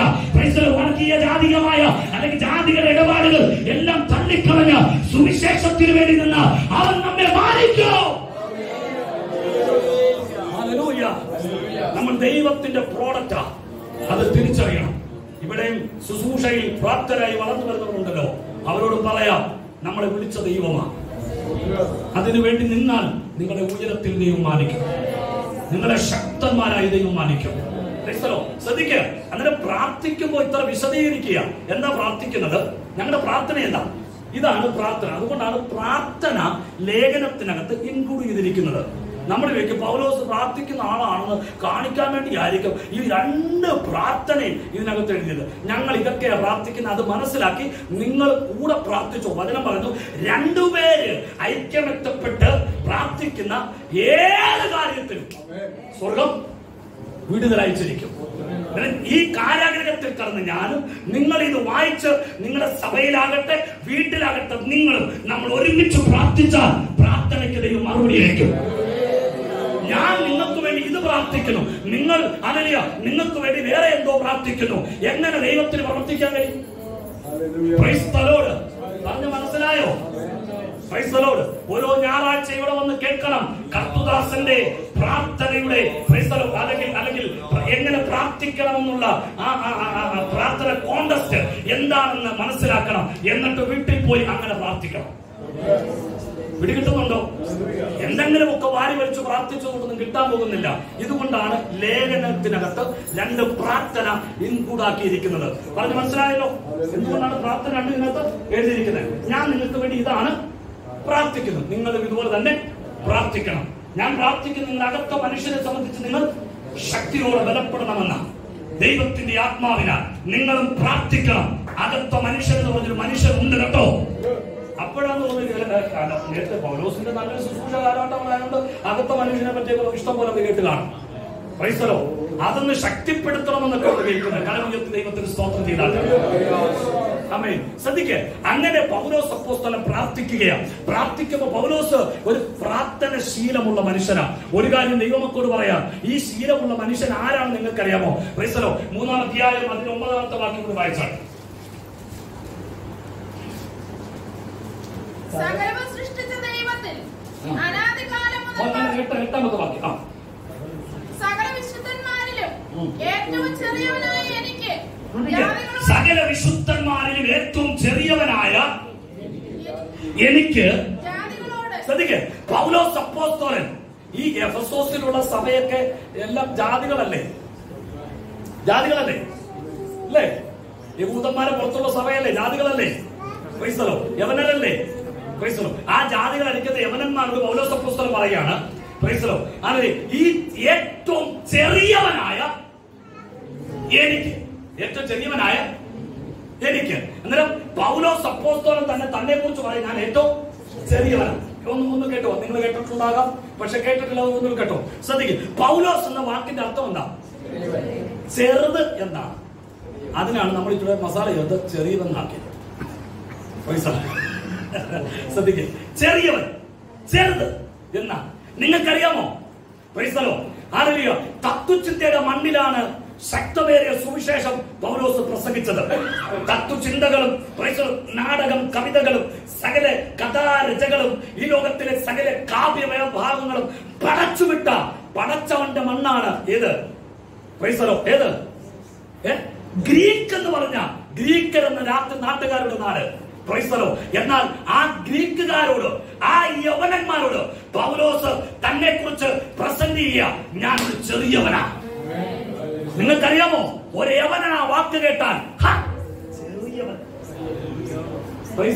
എന്തുകൊണ്ട് നിങ്ങൾക്കറിയാമോ? ഗ്രീക്കുകാരാണ് ലോകത്തിലെ ആദ്യത്തെ ഈ നിങ്ങൾ ഒരു നിങ്ങൾ കേട്ടിട്ടുണ്ടല്ലോ, നിങ്ങൾ കണ്ടിട്ടുണ്ടല്ലോ, പുള്ളിയുടെ പേര് നിക്കോളാസ് അങ്ങനെ എന്തോ, ഒരു 2 കൈയും 2 കാലും ഇല്ലാത്ത ലോകത്തിലൊരു നിക്ക് ജേക്കബ് എന്തോ നിക്കുന്നവരല്ലേ? ഓക്കെ, വേറെ പേരുണ്ട്, അതോട് പറയുമ്പോഴാണ് ഫില്ലാവുന്നത്. നിക്കിനെ നിങ്ങൾക്ക് അറിയായിരിക്കും. നിക്കിന് 2 കൈയുമില്ല, 2 കാലുമില്ല.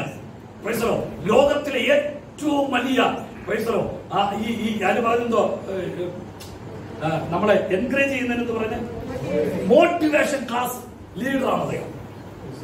അദ്ദേഹം ഇന്ത്യ വന്നിട്ടും ലോകത്ത് എല്ലായിടത്തും വന്നിട്ടുണ്ട്. എന്നോട് വിവേക് സാർ ഞാൻ അടുത്ത് മീറ്റ് ചെയ്തിട്ടുണ്ടെന്ന് പറഞ്ഞു. സാർ പറയാം, ഇത്രയും ശക്തനായ ഒരു മനുഷ്യൻ എന്നിട്ട് ഇതുപോലെ അദ്ദേഹത്തെ 2-3 പേര് വീട്ടിൽ കൊണ്ടുവന്നിട്ട് ഞങ്ങളോട് അന്ന് അമേരിക്ക വെച്ച് അദ്ദേഹം ഒരു ക്ലാസ് പ്രസംഗിക്കുക. എന്നിട്ട് അദ്ദേഹത്തിന് മേശപ്പുറത്താണ് കയറ്റി വെക്കുന്നത്. മേശപ്പുറത്ത് അദ്ദേഹത്തെ കയറ്റി ഇങ്ങനെ വെച്ചിരിക്കുക, ഇങ്ങനെ മൈക്ക് വെച്ചിരിക്കുക. എന്നിട്ട് അദ്ദേഹത്തിന് ഇവിടെ ഇങ്ങനെ മൈക്ക് കൊടുത്തിട്ടുണ്ട്, അറിയില്ല, മൈക്ക് കൊടുത്തിട്ടുണ്ട്. അദ്ദേഹം പറഞ്ഞു നമുക്കൊന്ന് പ്രാർത്ഥിക്കാം.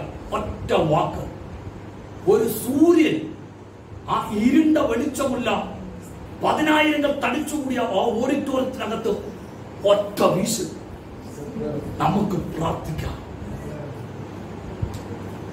നിങ്ങൾക്കറിയാമോ, അവിടെ ഇരിക്കുന്ന പ്രഭാഷകർ ലോകത്തിലെ ഏറ്റവും ശക്തന്മാരായ പ്രഭാഷകന്മാരാണ്. രണ്ട് കൈയുമില്ല, രണ്ട് കാലുമില്ല, ലോകത്തിലെ ഏറ്റവും വലിയ ഇൻസ്പിറേഷനായ മനുഷ്യനാണ്. ആരും ആ മനുഷ്യന്റെ വാക്ക് കേട്ട സടവുടഞ്ഞ് എഴുന്നേൽക്കും. വ്യാപരിക്കുന്ന ഒരു ദൈവശക്തിയുണ്ട്. അദ്ദേഹം നമുക്ക് വേണമെങ്കിൽ വലിയ മോട്ടിവേഷൻ തരും. മോട്ടിവേഷൻ മുഴുവൻ അദ്ദേഹത്തിന്റെ ബൈബിളാണ്.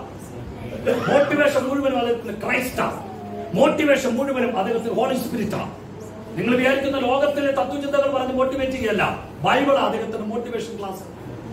ക്രൈസ്തവോ എന്ന തത്വചിന്തകന്മാരാണ് ലോകത്തിലെ ആദ്യത്തെ മോട്ടിവേറ്റർമാര്, ലോകത്തെ മോട്ടിവേറ്റ് ചെയ്തവർ. അവർ പറയുന്ന കാര്യമുണ്ട്, ഞാൻ തോക്കും, ഞാൻ ചെറിയവനാ, ഞാനില്ല, അയ്യോ എന്ന വാക്കൊന്നും നിങ്ങൾ ഉപയോഗിക്കാൻ പാടില്ല. അങ്ങനെയുള്ള വാക്ക് ഉപയോഗിക്കാൻ പാടില്ല. അങ്ങനെ ഉള്ളവരിടയിലേക്കാ പൗലോസിന്റെ പേരിട്ടോണ്ട് വരുന്നേ. എന്റെ പേര് പൗലോസ് ചെറുത്. എന്താ പേര്? ചെറുത്. അവര് പറയും ചെറുതോ, ഇവൻ നിന്നെ തന്നെ കൊല്ലുന്ന പോലെ ചെറുത്. വയസ്സോ നിങ്ങൾക്കറിയാം, പൗലോസ് എന്ന ശൗൽ എന്ന വാക്ക് പറഞ്ഞാൽ നമുക്ക് ആർക്കും അറിയാം. വയസ്സോ ഇസ്രായേൽ ഗോത്രത്തിന്റെ, ബെന്യാമിൻ ഗോത്രത്തിന്റെ സകല പ്രതാപവും പ്രബോധവും വിളിച്ചറിയിക്കുന്ന ഒരു പേരാണ് ശൗൽ. ഇസ്രായേലിന്റെ ആദ്യത്തെ രാജാവിന്റെ പേരാണ് ശൗൽ. ശൗൽ എന്ന വാക്ക് കേട്ടാൽ, പേര് കേട്ടാൽ ആരും പറയും ബെന്യാമിൻ ഗോത്രക്കാരൻ, 8-ാം നാളിൽ പരിചയപ്പെട്ടവൻ. പ്രൈസലോ ഈ പ്രൈസലോ അല്ലെങ്കിൽ ഈ രാജ്യത്തിന്റെ പ്രൈസലോ രാജാക്കന്മാരുടെ തലതൊട്ടപ്പനാരെന്നറിയപ്പെടുന്ന ശൗൽ എന്ന രാജാവിന്റെ ഇളത്തലമുറ ആർക്കും അറിയാം. പക്ഷേ ആ കുപ്പായം അങ്ങോട്ട് ഊരി വെച്ചിട്ട് പൗലോസ് ഒരു ചെറിയ കുപ്പായം എടുത്തിടുകയാണ്. എന്റെ പേരിനി പൗലോസ് എന്നാ. നിങ്ങൾക്കറിയാമോ, വേദപുസ്തകത്തിനകത്ത് ദൈവം പലരുടെ പേര് മാറ്റിയിട്ടുണ്ട്. യാക്കോബ് എന്ന കടലിൽ വെച്ച് ദൈവം പറഞ്ഞു, ഇനി നിന്റെ പേര് യാക്കോബ് എന്നല്ല, ഇനി നിന്റെ പേര് ഇസ്രായേൽ എന്നാ. അബ്രഹാം, ഇന്ന് അബ്രഹാമിനോട് പറഞ്ഞു, ഇനി നിന്റെ പേര് അബ്രഹാം എന്നല്ല, അബ്രഹാം. സാറായിയോട് പറഞ്ഞു, നിന്റെ പേര് സാറായി എന്നല്ല, നിന്റെ പേര് സാറ. ഇവരെയൊക്കെ പേര് മാറ്റിയ ദൈവമാണ്. എന്നാൽ ദമസ്കോസിന്റെ പടിവാതിക്കൽ വെച്ച് സൂര്യനെ വെല്ലുന്ന പ്രകാശം തന്റെ നേരെ നിന്നുകൊണ്ട് പറഞ്ഞു, നീ ഉപദ്രവിക്കുന്ന യേശു ആൻഡ് ക്രൈസ്റ്റ് എന്ന് ഒറ്റ വാക്ക് കേട്ടതേ ഉള്ളൂ. അവൻ പറയുക, നിങ്ങൾക്കറിയാമോ, ഞാൻ തന്നെ പേര് മാറ്റിയതാ. അവനെ കണ്ടവർക്ക് പിന്നെ വലിയവനെന്ന് പറയാൻ പറ്റത്തില്ല.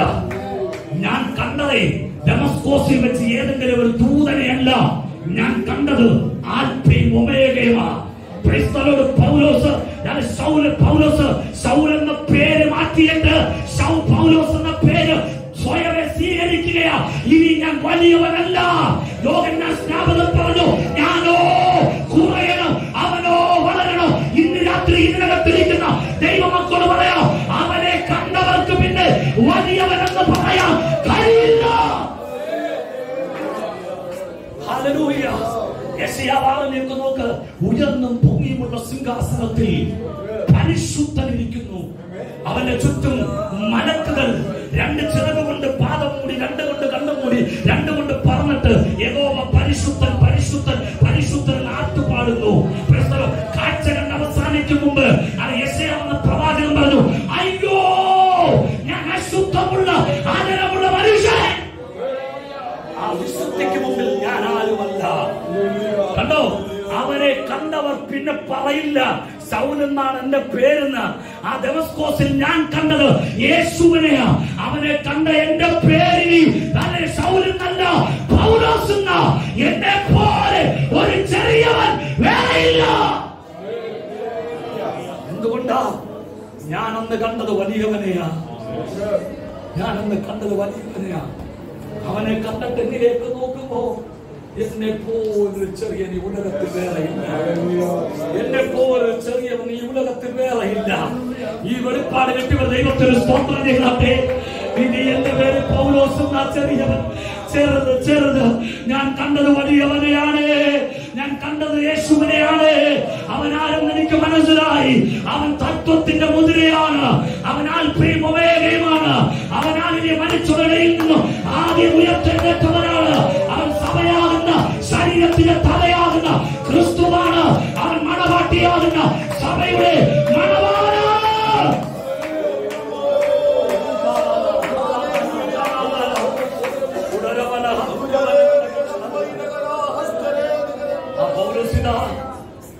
ആ ശൗരിത തന്റെ ശൗരിത ശൗരെന്ന പേര് നമുക്ക് ഊരി മാറ്റിയിട്ട് തന്റെ വിളിയും ശുശ്രൂഷയും ജാതികളുടെ ഇടയിലാണെന്ന് മനഃപൂർവ്വം തിരിച്ചറിഞ്ഞിട്ട് പൗലോസ് എന്ന പേരെടുത്ത് ഇങ്ങനെ നമുക്ക് ധരിക്കുകയാണ്. തത്വചിന്തകന്മാരുടെ ഇൻഫിലമെന്ന് പറയുന്ന യവനുടെ മുമ്പിൽ ഞാൻ ചെറിയവനെന്ന് പരിചയപ്പെടുത്തുമ്പോ തനിക്കറിയാം മൂന്നാം സ്വർഗത്തോളം എടുക്കപ്പെട്ടവനാണെന്ന്. തനിക്കറിയാം നിങ്ങൾ എന്റെ കിരീടമാണെന്ന്. തനിക്കറിയാം താൻ നല്ല പോർപ്പൊരുതി ഓട്ടം തികച്ചു, വിശ്വാസം കാത്തു. പറ, ജീവന്റെ കിരീടം എനിക്കായി വെച്ചിരിക്കുന്നു. തല വെട്ടട്ടെ എന്നെ സംബന്ധിച്ച് ഒരു വിഷയമല്ല. തലയില്ലാത്ത പൗലോസ് എന്ന് റോമിൽ എഴുതി വെച്ചേക്കാം. പക്ഷെ എനിക്കൊരു കാര്യം അറിയാം, എന്റെ ശിരസിൽ ഞാൻ കിരീടം വെക്കും. തല വെട്ടുമെന്നറിയാം പൗലോസിന്. അപ്പോഴും അകത്തു കിടക്കുന്ന വെളിപ്പാട് കണ്ടു. ഞാൻ എന്റെ ശിരസിൽ കിരീടം വെക്കുമെന്ന്. ഇന്ന് പകൽക്കാലം ദൈവമക്കളെ എത്ര പേരത് വിശ്വസിക്കുന്നുണ്ട്?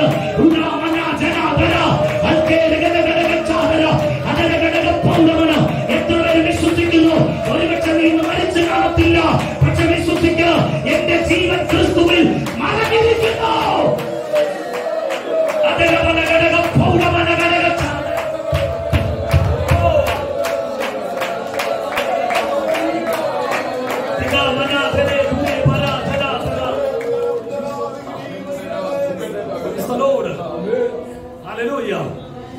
അവനൊക്കെ പൗലോസിനെ നോക്കി, ഒന്ന് പൗലോസ് എന്ന് പറഞ്ഞാൽ ചെറിയവൻ, അവന്റെ പേര് തന്നെ കേട്ടില്ലേ? അപ്പോഴാണ് അവൻ പ്രസംഗിക്കുന്ന യേശുവിന്റെ കൂടെ നിങ്ങൾ പോകുന്നത്. ശരി, സ്റ്റാൻഡേർഡുള്ള പേരാണ്, പേര് പോലും കേട്ടില്ല. ഒരു പക്ഷേ പൗലോസിനോട് ഇന്റിമേറ്റ് ആയിട്ട് എന്തുകൊണ്ടാണ് പേരിട്ടത്? ഞാൻ പറയും, ഞാൻ വലിയ ശ്രദ്ധിക്കേ, ആ ചെറിയവനാണ് പൗലോസ്, പ്രാർത്ഥനയിൽ ശക്തനാണ്. നിങ്ങൾക്കറിയാമല്ലോ, തെസ്സലോനിക്ക സഭയ്ക്ക് ലേഖനം എഴുതുന്ന 1 വായിച്ചേ, അത് വായിച്ച് നമ്മൾ അവസാനിപ്പിക്കും അല്ലേ? അവസാനിപ്പിക്കും. ശരി, തെസ്സലോനിക്ക ലേഖനം 1 തെസ്സലോനിക്ക 3:10 വേഗത്തിൽ 1 തെസ്സലോനിക്ക 3:10. ഇനി നിങ്ങളുടെ മുഖം കാണാനും വിശ്വാസത്തിന്റെ കുറവ് തീർക്കാനുമായി ഞങ്ങൾ രാവും പകലും വളരെ താല്പര്യത്തോടെ പ്രാർത്ഥിച്ചു പോരുന്നു. ഇനി നിങ്ങളുടെ മുഖം കാണാനും നിങ്ങളുടെ വിശ്വാസത്തിൽ കുറവ് തീർക്കുവാനും ഞങ്ങൾ രാവും പകലും വളരെ താല്പര്യത്തോടെ പ്രാർത്ഥിക്കുന്നു. തന്റെ ഒരു പ്രാർത്ഥന അല്ലെങ്കിൽ 2 പ്രാർത്ഥന ഒരു ലേഖനത്തിനകത്ത് ഇൻക്ലൂഡ് ചെയ്യുക മാത്രമല്ല, തെസ്സലോനിക്ക സഭയ്ക്ക് ലേഖനം എഴുതും പറയുകയാണ്, ഞങ്ങൾ നിങ്ങൾ വിചാരിക്കുന്ന പോലെ കിടന്ന് ഉറങ്ങുന്നവരല്ല. ഞങ്ങൾ നിങ്ങൾ വിചാരിക്കുന്നത് പോലെ അത്രയധികം കൊണ്ട് കിടക്കെ സ്നേഹിക്കുന്നവരല്ല. ഞങ്ങൾ നിങ്ങൾ വിചാരിക്കുന്നത് പോലെ വേർപിരിക്കാൻ കഴിയാത്ത കിടക്കയുമായി ബന്ധമുള്ളവരൊന്നുമല്ല. ഞങ്ങൾ എപ്പോഴും രാവും പകലും താല്പര്യത്തോടെ പ്രാർത്ഥിച്ചു പോരുന്നു. തെസ്സലോനിക്കയുള്ള സഭ ശ്രദ്ധിച്ചു കേൾക്കെ. എന്തുകൊണ്ടാണ് ആ പ്രാർത്ഥനയെ കുറിച്ച് ഈ മൂന്നാം അധ്യായം 10-ാം വാക്യത്തിനകത്ത് പറയുന്നത്? 2-ാം അധ്യായത്തിനകത്ത് നമുക്കറിയാം, 1 വായിച്ച സിസ്റ്ററെ, 2 വട്ടം നിങ്ങളുടെ അടുക്കൽ വരാൻ ഞങ്ങൾ ഭാവിച്ചുവെങ്കിലും ഒന്ന് വായിച്ച തെസ്സലോനിക്ക ലേഖനം 2-ാം അധ്യായം നമ്മൾ വായിച്ച തൊട്ടടുത്ത്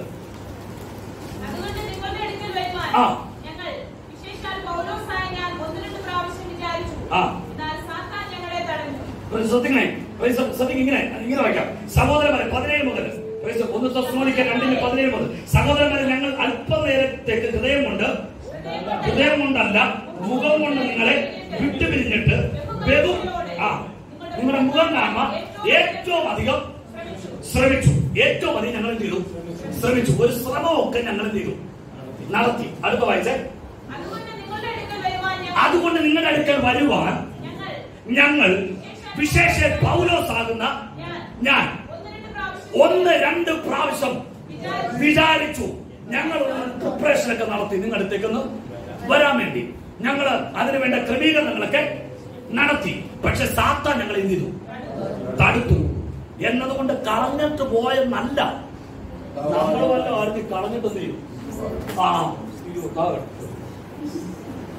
നമ്മൾ വല്ല അറിഞ്ഞ് നമ്മൾ പറഞ്ഞു എന്ത് പറഞ്ഞേ? നമ്മൾ വല്ല അറിഞ്ഞ് എന്ത് പറഞ്ഞേ? ഓ, ഒരുപാട് പ്രാർത്ഥിച്ച് വേണ്ടത്ര ഫലം നമുക്ക് കാണാൻ കഴിയുന്നില്ല. Price the Lord. ശ്രദ്ധിച്ചിട്ടെ, ഇവിടെ നിങ്ങളെ അടുക്കൽ വരാൻ ഞങ്ങൾ എന്ത് ചെയ്തു? ആദ്യം എന്ത് ചെയ്തു? ശ്രമിച്ചു. അതെന്ത് ചെയ്തു? അസ്ഥാനത്തായി. 2, നിങ്ങളുടെ അടുക്കൽ വരാൻ ഞങ്ങൾ 2 വട്ടം വിചാരിച്ചു, ഭാവിച്ചു, വരാൻ വേണ്ടിയുള്ള ഒരുക്കങ്ങളൊക്കെ ക്രമീകരിച്ചു. പക്ഷെ സാത്താൻ ഞങ്ങൾ എന്ത് ചെയ്തു? തടുത്തു. ഇനി എന്നാ ഓക്കെ, ഈ പ്രോജക്റ്റ് അങ്ങ് ബഹിഷ്കരിച്ചേക്കാം എന്ന് പറഞ്ഞ് പൗലോസ് പോയോ? ഇല്ല. 3:10 പറയുക, ഞങ്ങൾ രാവും പകലും വളരെ താല്പര്യത്തോടെ, അതാണെന്ന് പിടിച്ചേ, വളരെ താല്പര്യത്തോടെ നിങ്ങളെ അടുക്കൽ വന്നിട്ടല്ലാതെ, ഞാൻ വന്നില്ലെങ്കിലും പല തീമോഥെയോസിനെയെങ്കിലും നിങ്ങളുടെ അടുക്കൽ വിട്ടിട്ടല്ലാതെ, അതിന് രാവും പകലും താല്പര്യത്തോടുള്ള ഒരു പ്രാർത്ഥന. ഇന്ന് പകൽ ഇതിനകത്തിരിക്കുന്ന ദൈവമക്കൾ പറയാം, ആരെങ്കിലും പ്രേരണയോടെ പ്രാർത്ഥിച്ചതല്ല, സ്വയമായിട്ട് ഒരു താല്പര്യം അകത്തുണ്ട്. കിട്ടുന്നുണ്ടോ? രാവും പകൽ ഞങ്ങൾ താല്പര്യത്തോടെ, ഇന്ന് പകൽ രാത്രി ഇതിനകത്തിരിക്കുന്ന ദൈവമക്കൾ ഞാൻ ചോദിക്കുന്നു, താല്പര്യത്തോടെ പ്രാർത്ഥിക്കുന്ന എത്ര ദൈവമക്കളുണ്ട്? കരം ഉയർത്തി ദൈവത്തിന് സ്തോത്രം ചെയ്യട്ടെ. Praise the Lord. താല്പര്യത്തോടെ. Praise the Lord. 2019 ഒരു ഭാഗത്ത് വഴിയായി, 2019 അവസാന മാസങ്ങൾ ഒരു വഴിയായി, 2020 അയ്യോ അതിനെക്കാട്ടിലും ഒരു വഴിയായി, 2021 ദാവന്ന് നിൽക്കുന്ന ഇപ്പം പോകുന്ന പറഞ്ഞ് നിൽക്കുക, അത് ഒരു വഴിയായി ഇല്ലേ? നമ്മുടെ കുഞ്ഞുങ്ങളൊക്കെ വഴി അടഞ്ഞില്ലേ? Praise the Lord. OET exam എഴുതാൻ നിന്നവരൊക്കെ പ്രൈസ് ദി ലോർഡ് ഡേറ്റ് മാറ്റി കൊടുത്തില്ലേ? Praise the Lord. ഒരു പാസ്പോർട്ട് പുതുക്കാൻ കൊടുത്തിട്ട് മാസം 2-3 കഴിഞ്ഞില്ലേ? പുതുക്കി കിട്ടിയോ? ഇല്ല. ആകെ അവതാരത്തിലായി. പക്ഷേ ഇതൊക്കെ കാണുമ്പോൾ ഒരുപാട് പേര് പ്രാർത്ഥന അവസാനിപ്പിച്ചിട്ടുണ്ട്. പക്ഷെ ചിലരോടെങ്കിലും ആത്മാവ് പറയുന്നു, നീ താല്പര്യത്തോടെ പ്രാർത്ഥിക്കുക. അതിന്റെ അടുത്ത വാക്യത്തിൽ പറയുന്നു, ദൈവം നിങ്ങളുടെ അടുക്കൽ വരാൻ ഞങ്ങൾക്ക് വഴി നിരപ്പാക്കി തരുമാറാകട്ടെ.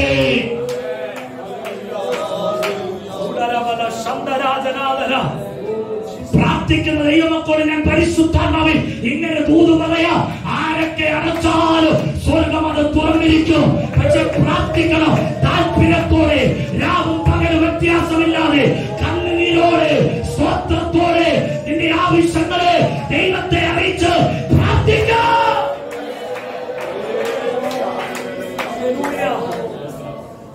കോസുകാരായി പോയില്ല. അതുകൊണ്ട് വൈകിട്ട് സീരിയലൊക്കെ തുടങ്ങുന്നതിന് മുമ്പോ സീരിയലൊക്കെ കഴിഞ്ഞിട്ടോ price the Lord TV of ചെയ്തുള്ള പ്രാർത്ഥനയല്ല, നിന്റെ പ്രൈം ടൈം നീ ദൈവത്തിന് കൊടുക്കണം.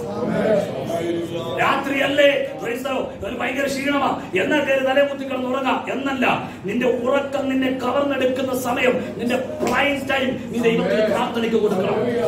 പ്രഭാതമല്ലേ, ഇപ്പൊ നല്ല തണുപ്പാ, മലയേറിയായതുകൊണ്ട് നിങ്ങൾക്ക് ഇച്ചിരി തണുപ്പ് കൂടുതലാണെന്ന് എനിക്കറിയാം. Price the Lord. ഞാനൊക്കെ വെട്ടിക്കുളത്തായതുകൊണ്ട് എനിക്കും അറിയാം ഞങ്ങൾക്ക് ഇച്ചിരി തണുപ്പ് കൂടുതലാണ്. പക്ഷെ അടൂരും കേരളത്തൊന്നും വലിയ പ്രശ്നമില്ല, ഞങ്ങൾ നോർമൽ ലൈഫിലാണ്. വല്ലപ്പോഴും ലൈഫ് വരുന്നുള്ളൂ, അതുകൊണ്ട് നമുക്ക് വലിയ ഗുണമൊന്നുമില്ല. ശ്രദ്ധിക്ക്, അങ്ങനെ അവിടെ ആയതുകൊണ്ട് തണുപ്പാ, അതുകൊണ്ട് എന്നാ ഒരു കഴിഞ്ഞ് 5 കഴിയട്ടെ 6 കഴിയട്ടെ എന്നല്ല. Price the Lord. ഹല്ലേലൂയ. രാവിലെ ഉണർന്ന് പ്രാർത്ഥിക്കുക, അതിന്റെ പ്രൈം ടൈം എല്ലാം കൊടുക്കുക. താല്പര്യത്തോടെ പ്രാർത്ഥിച്ച് ഞങ്ങൾക്കറിയാം അടഞ്ഞതെല്ലാം തുറക്കുമെന്ന്, ഞങ്ങൾക്കറിയാം വഴി നിരപ്പാക്കി തരുമെന്ന്. എനിക്കൊരു കാര്യം അറിയാം, പ്രവാചകനായ ഒരു മോശ ഉണ്ടായിരുന്നു. അവൻ ചെങ്കടലിന് നേരെ വഴി നീട്ടിയപ്പോ കിഴക്കൻ കാറ്റടിപ്പിച്ചു വഴി തുറന്ന ഒരു ദൈവമാണ് എന്റെ ദൈവമെന്ന് അറിയാമായിരുന്നു. ഇന്ന് രാത്രി ഇതിനകത്തിരിക്കുന്ന ദൈവമക്കൾ പറയാ, വഴി നിരപ്പാക്കി തരുന്ന, നീ എത്തേണ്ടടുത്ത് നിന്നെ എത്തിക്കാൻ വേണ്ടി വഴി നിരപ്പാക്കി തരുന്ന, നീ പ്ലാൻ ചെയ്ത ചിലത് നിന്റെ കരത്തിൽ എത്തിക്കുന്ന ഒരു ദൈവമുണ്ട്. നിനക്ക് ശുശ്രൂഷകൾക്ക് വഴി തുറക്കുന്ന.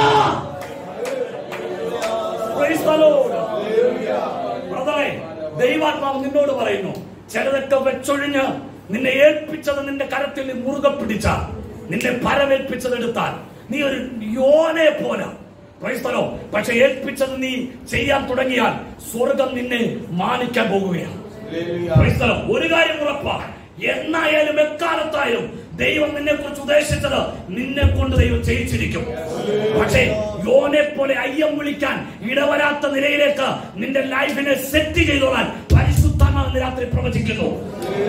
എന്റെ കൂടെയുള്ള ഒരു കരമുയർത്തി ദൈവത്തിന് സ്തോത്രം ചെയ്താട്ടെ. താല്പര്യത്തോടെ പ്രാർത്ഥിച്ചോ, ദൈവത്തിന്റെ കാര്യം ചലിക്കുമെന്ന് പറഞ്ഞാൽ ചലിച്ചിരിക്കും. ഇന്ന് രാത്രി ഇതിനകത്തിരിക്കുന്ന ദൈവമക്കള് പരിശുദ്ധാത്മാവാണ് ദൂത, നീ പ്രാർത്ഥിച്ചോ, നിനക്ക് വേണ്ടി ദൈവം വഴി തുറക്കാൻ പോകുകയാ. ദൈവത്തിന്റെ പദ്ധതികൾ തിരിച്ചറിഞ്ഞ് പ്രാർത്ഥിച്ചോ, സ്വർഗം തന്നെ വെളിപ്പെടാൻ പോകുകയാ. 3.5 വർഷത്തെ സമാപനം കുറിക്കുന്ന കൈപോലെ മേഘം നിനക്ക് മുമ്പിൽ വെളിപ്പെടാൻ പോകുകയാ. പ്രാർത്ഥിക്കുന്ന എത്ര ദൈവമക്കളുണ്ട്. അടയ്ക്കട്ടെ പിശാച്, ലോകക്കാർ അടയ്ക്കട്ടെ, ആഭിചാരകൻ അടയ്ക്കട്ടെ. ഇതിനകത്ത് ദൈവമക്കളോട് അഭിമാനത്തോടെ പറയാം. എന്റെ ചർച്ചിൽ അസോസിയേറ്റ് പാസ്റ്ററുണ്ട്, പേര് അജേഷ് വീടി എന്നാണ്. കർത്തകത്തിന്റെ അപ്പൻ എഴുമറ്റൂർ എന്ന് പറഞ്ഞ റാന്നി താലൂക്കിലെ അതിപ്രധാനപ്പെട്ട ബന്ധക്കോസുകാരുടെ പ്രധാന സ്ഥലമാണ് എഴുമറ്റൂർ എന്ന് പറഞ്ഞ സ്ഥലമുണ്ട്. എഴുമറ്റൂരെ അറിയപ്പെടുന്ന മന്ത്രവാദിയാണ്. പക്ഷേ എന്റെ ചർച്ചിലെ അസോസിയേറ്റ് പാസ്റ്റർ ആ മന്ത്രവാദിയുടെ മകൻ, മന്ത്രവാദിയുടെ ഭാര്യ ഞങ്ങളുടെ ചർച്ചിലെ സ്ട്രോങ് ബിലീവറാണ്. മന്ത്രവാദിയുടെ മരുമകളും കൊച്ചുമക്കളും ചർച്ചിലെ സ്ട്രോങ് ബിലീവറാണ്. മന്ത്രവാദിയുടെ ഒരു മകളും മരുമകനും കൊച്ചുമക്കളും കർത്താവിന്റെ വേല ചെയ്യുന്നു. നീ ഒന്ന് നിന്നാ മതി, സ്വർഗം നിനക്ക് വേണ്ടി പ്രവർത്തിക്കും. വിശ്വസിക്കുന്നുണ്ടെങ്കിൽ ദൈവത്തിന് സ്തോത്രം ചെയ്താട്ടെ. ഹല്ലേലൂയ. നിങ്ങൾക്കറിയാമോ, കർത്താവിന്റെ വേല തുടങ്ങുന്ന സമയത്ത്, ഔട്ട്റീച്ച് മിനിസ്ട്രിയിൽ ഒരു പുതിയ പ്രവർത്തനം തുടങ്ങുന്ന സമയത്ത് ഏറ്റവും വലിയ വെല്ലുവിളി മനുഷ്യനായിരുന്നു. അദ്ദേഹം ഞങ്ങളെ കെട്ടിക്കാൻ ആ 16 അടവ് ശ്രമിച്ചു, നടന്നില്ല. അവസാനം അദ്ദേഹം എല്ലാം വെച്ചൊഴിഞ്ഞിട്ട് പറഞ്ഞു, ഇനി നിങ്ങൾക്ക് പിന്നിൽ ഞാനില്ല. പക്ഷെ അദ്ദേഹത്തിന്റെ അടുക്കൽ ഞങ്ങളെ തകർക്കാൻ പലരും ചെന്നു. അവരോട് അദ്ദേഹം പറഞ്ഞൊരു കാര്യമുണ്ട്, അവർക്കെതിരെ ഒന്നും പോകരുത്, ഒന്നും നടക്കത്തില്ല, നിങ്ങളുടെ കാശ് പോകുന്നതല്ലാതെ. ഞാൻ പറഞ്ഞല്ലോ, നിങ്ങൾക്ക് എന്നെ അറിയാം, നിങ്ങൾക്ക് എന്റെ ഫോൺ നമ്പർ തരാം. കർത്താവിൽ പ്രസിദ്ധന്മാരാണ് എന്റെ സീനിയർ ശുശ്രൂഷകന്മാർ, ആർക്കും വിളിച്ചു ചോദിക്കാം. ദൈവമക്കളെ, ആരൊക്കെ അടച്ചാലും തുറക്കുന്ന ഒരു ദൈവം ജീവിക്കുന്നുണ്ട്. ആ കുടുംബത്തിൽ നിന്നും 1, 2, 3, 4, 5, 6 അങ്ങനെ എണ്ണം വെച്ച് ഒരു 9 എണ്ണത്തെ സ്നാനപ്പെടുത്തി ഇന്ന് സഭയാകുന്ന ശരീരത്തിന്റെ ഭാഗമാണ്. ഇനി ആഭിചാരകനല്ല, ഇനി മന്ത്രവാദിയല്ല, ഇനി ആരൊക്കെ എഴുന്നേറ്റാലും ദൈവം തുറന്നാൽ ആരും അതിനെ അടക്കത്തില്ല. ഇന്ന് രാത്രി വിശ്വസിക്കുന്നവരുണ്ടെങ്കിൽ ദൈവത്തിന് സ്തോത്രം ചെയ്തോ. പ്രാർത്ഥിക്കുന്നവരുണ്ടെങ്കിൽ പ്രാർത്ഥിച്ചു തുടങ്ങുക. അത് വെറുതെ പ്രാർത്ഥിക്കുക, താല്പര്യത്തോടെ പ്രാർത്ഥിക്കണം. ആ പ്രാർത്ഥന കേട്ടിട്ട് വേണം സ്വർഗത്തിന്റെ കരം നിനക്ക് വേണ്ടി ചലിക്കാൻ. നിന്റെ വിഷയങ്ങൾക്ക് വേണ്ടി പ്രാർത്ഥിക്കുമ്പോ പൗലോസ് പ്രാർത്ഥിച്ചതുപോലെ താല്പര്യത്തോടെ പറഞ്ഞതല്ലേ എന്ന് വിചാരിച്ചല്ല, ഞാൻ നിർത്തുകയാണ്. സഭക്കാരും പറഞ്ഞതല്ലേ, ഒരു 3 ദിവസം ഉപവാസ പ്രാർത്ഥന വെച്ചതല്ലേ, ഒന്ന് പോയി കളയാം. അല്ല, ഈ ഉപവാസ പ്രാർത്ഥന ഈ വർഷത്തിൽ ദൈവം നടത്തിയതിന് ഒരു സ്നേഹോപകാരമാണ്. നിനക്ക് എന്ത് ദൈവത്തിന് കോൺട്രിബ്യൂട്ട് ചെയ്യാൻ പറ്റും, അത് നമ്മൾ തിരിച്ചറിഞ്ഞ് ദൈവത്തിന് സംഭാവന ചെയ്യുക.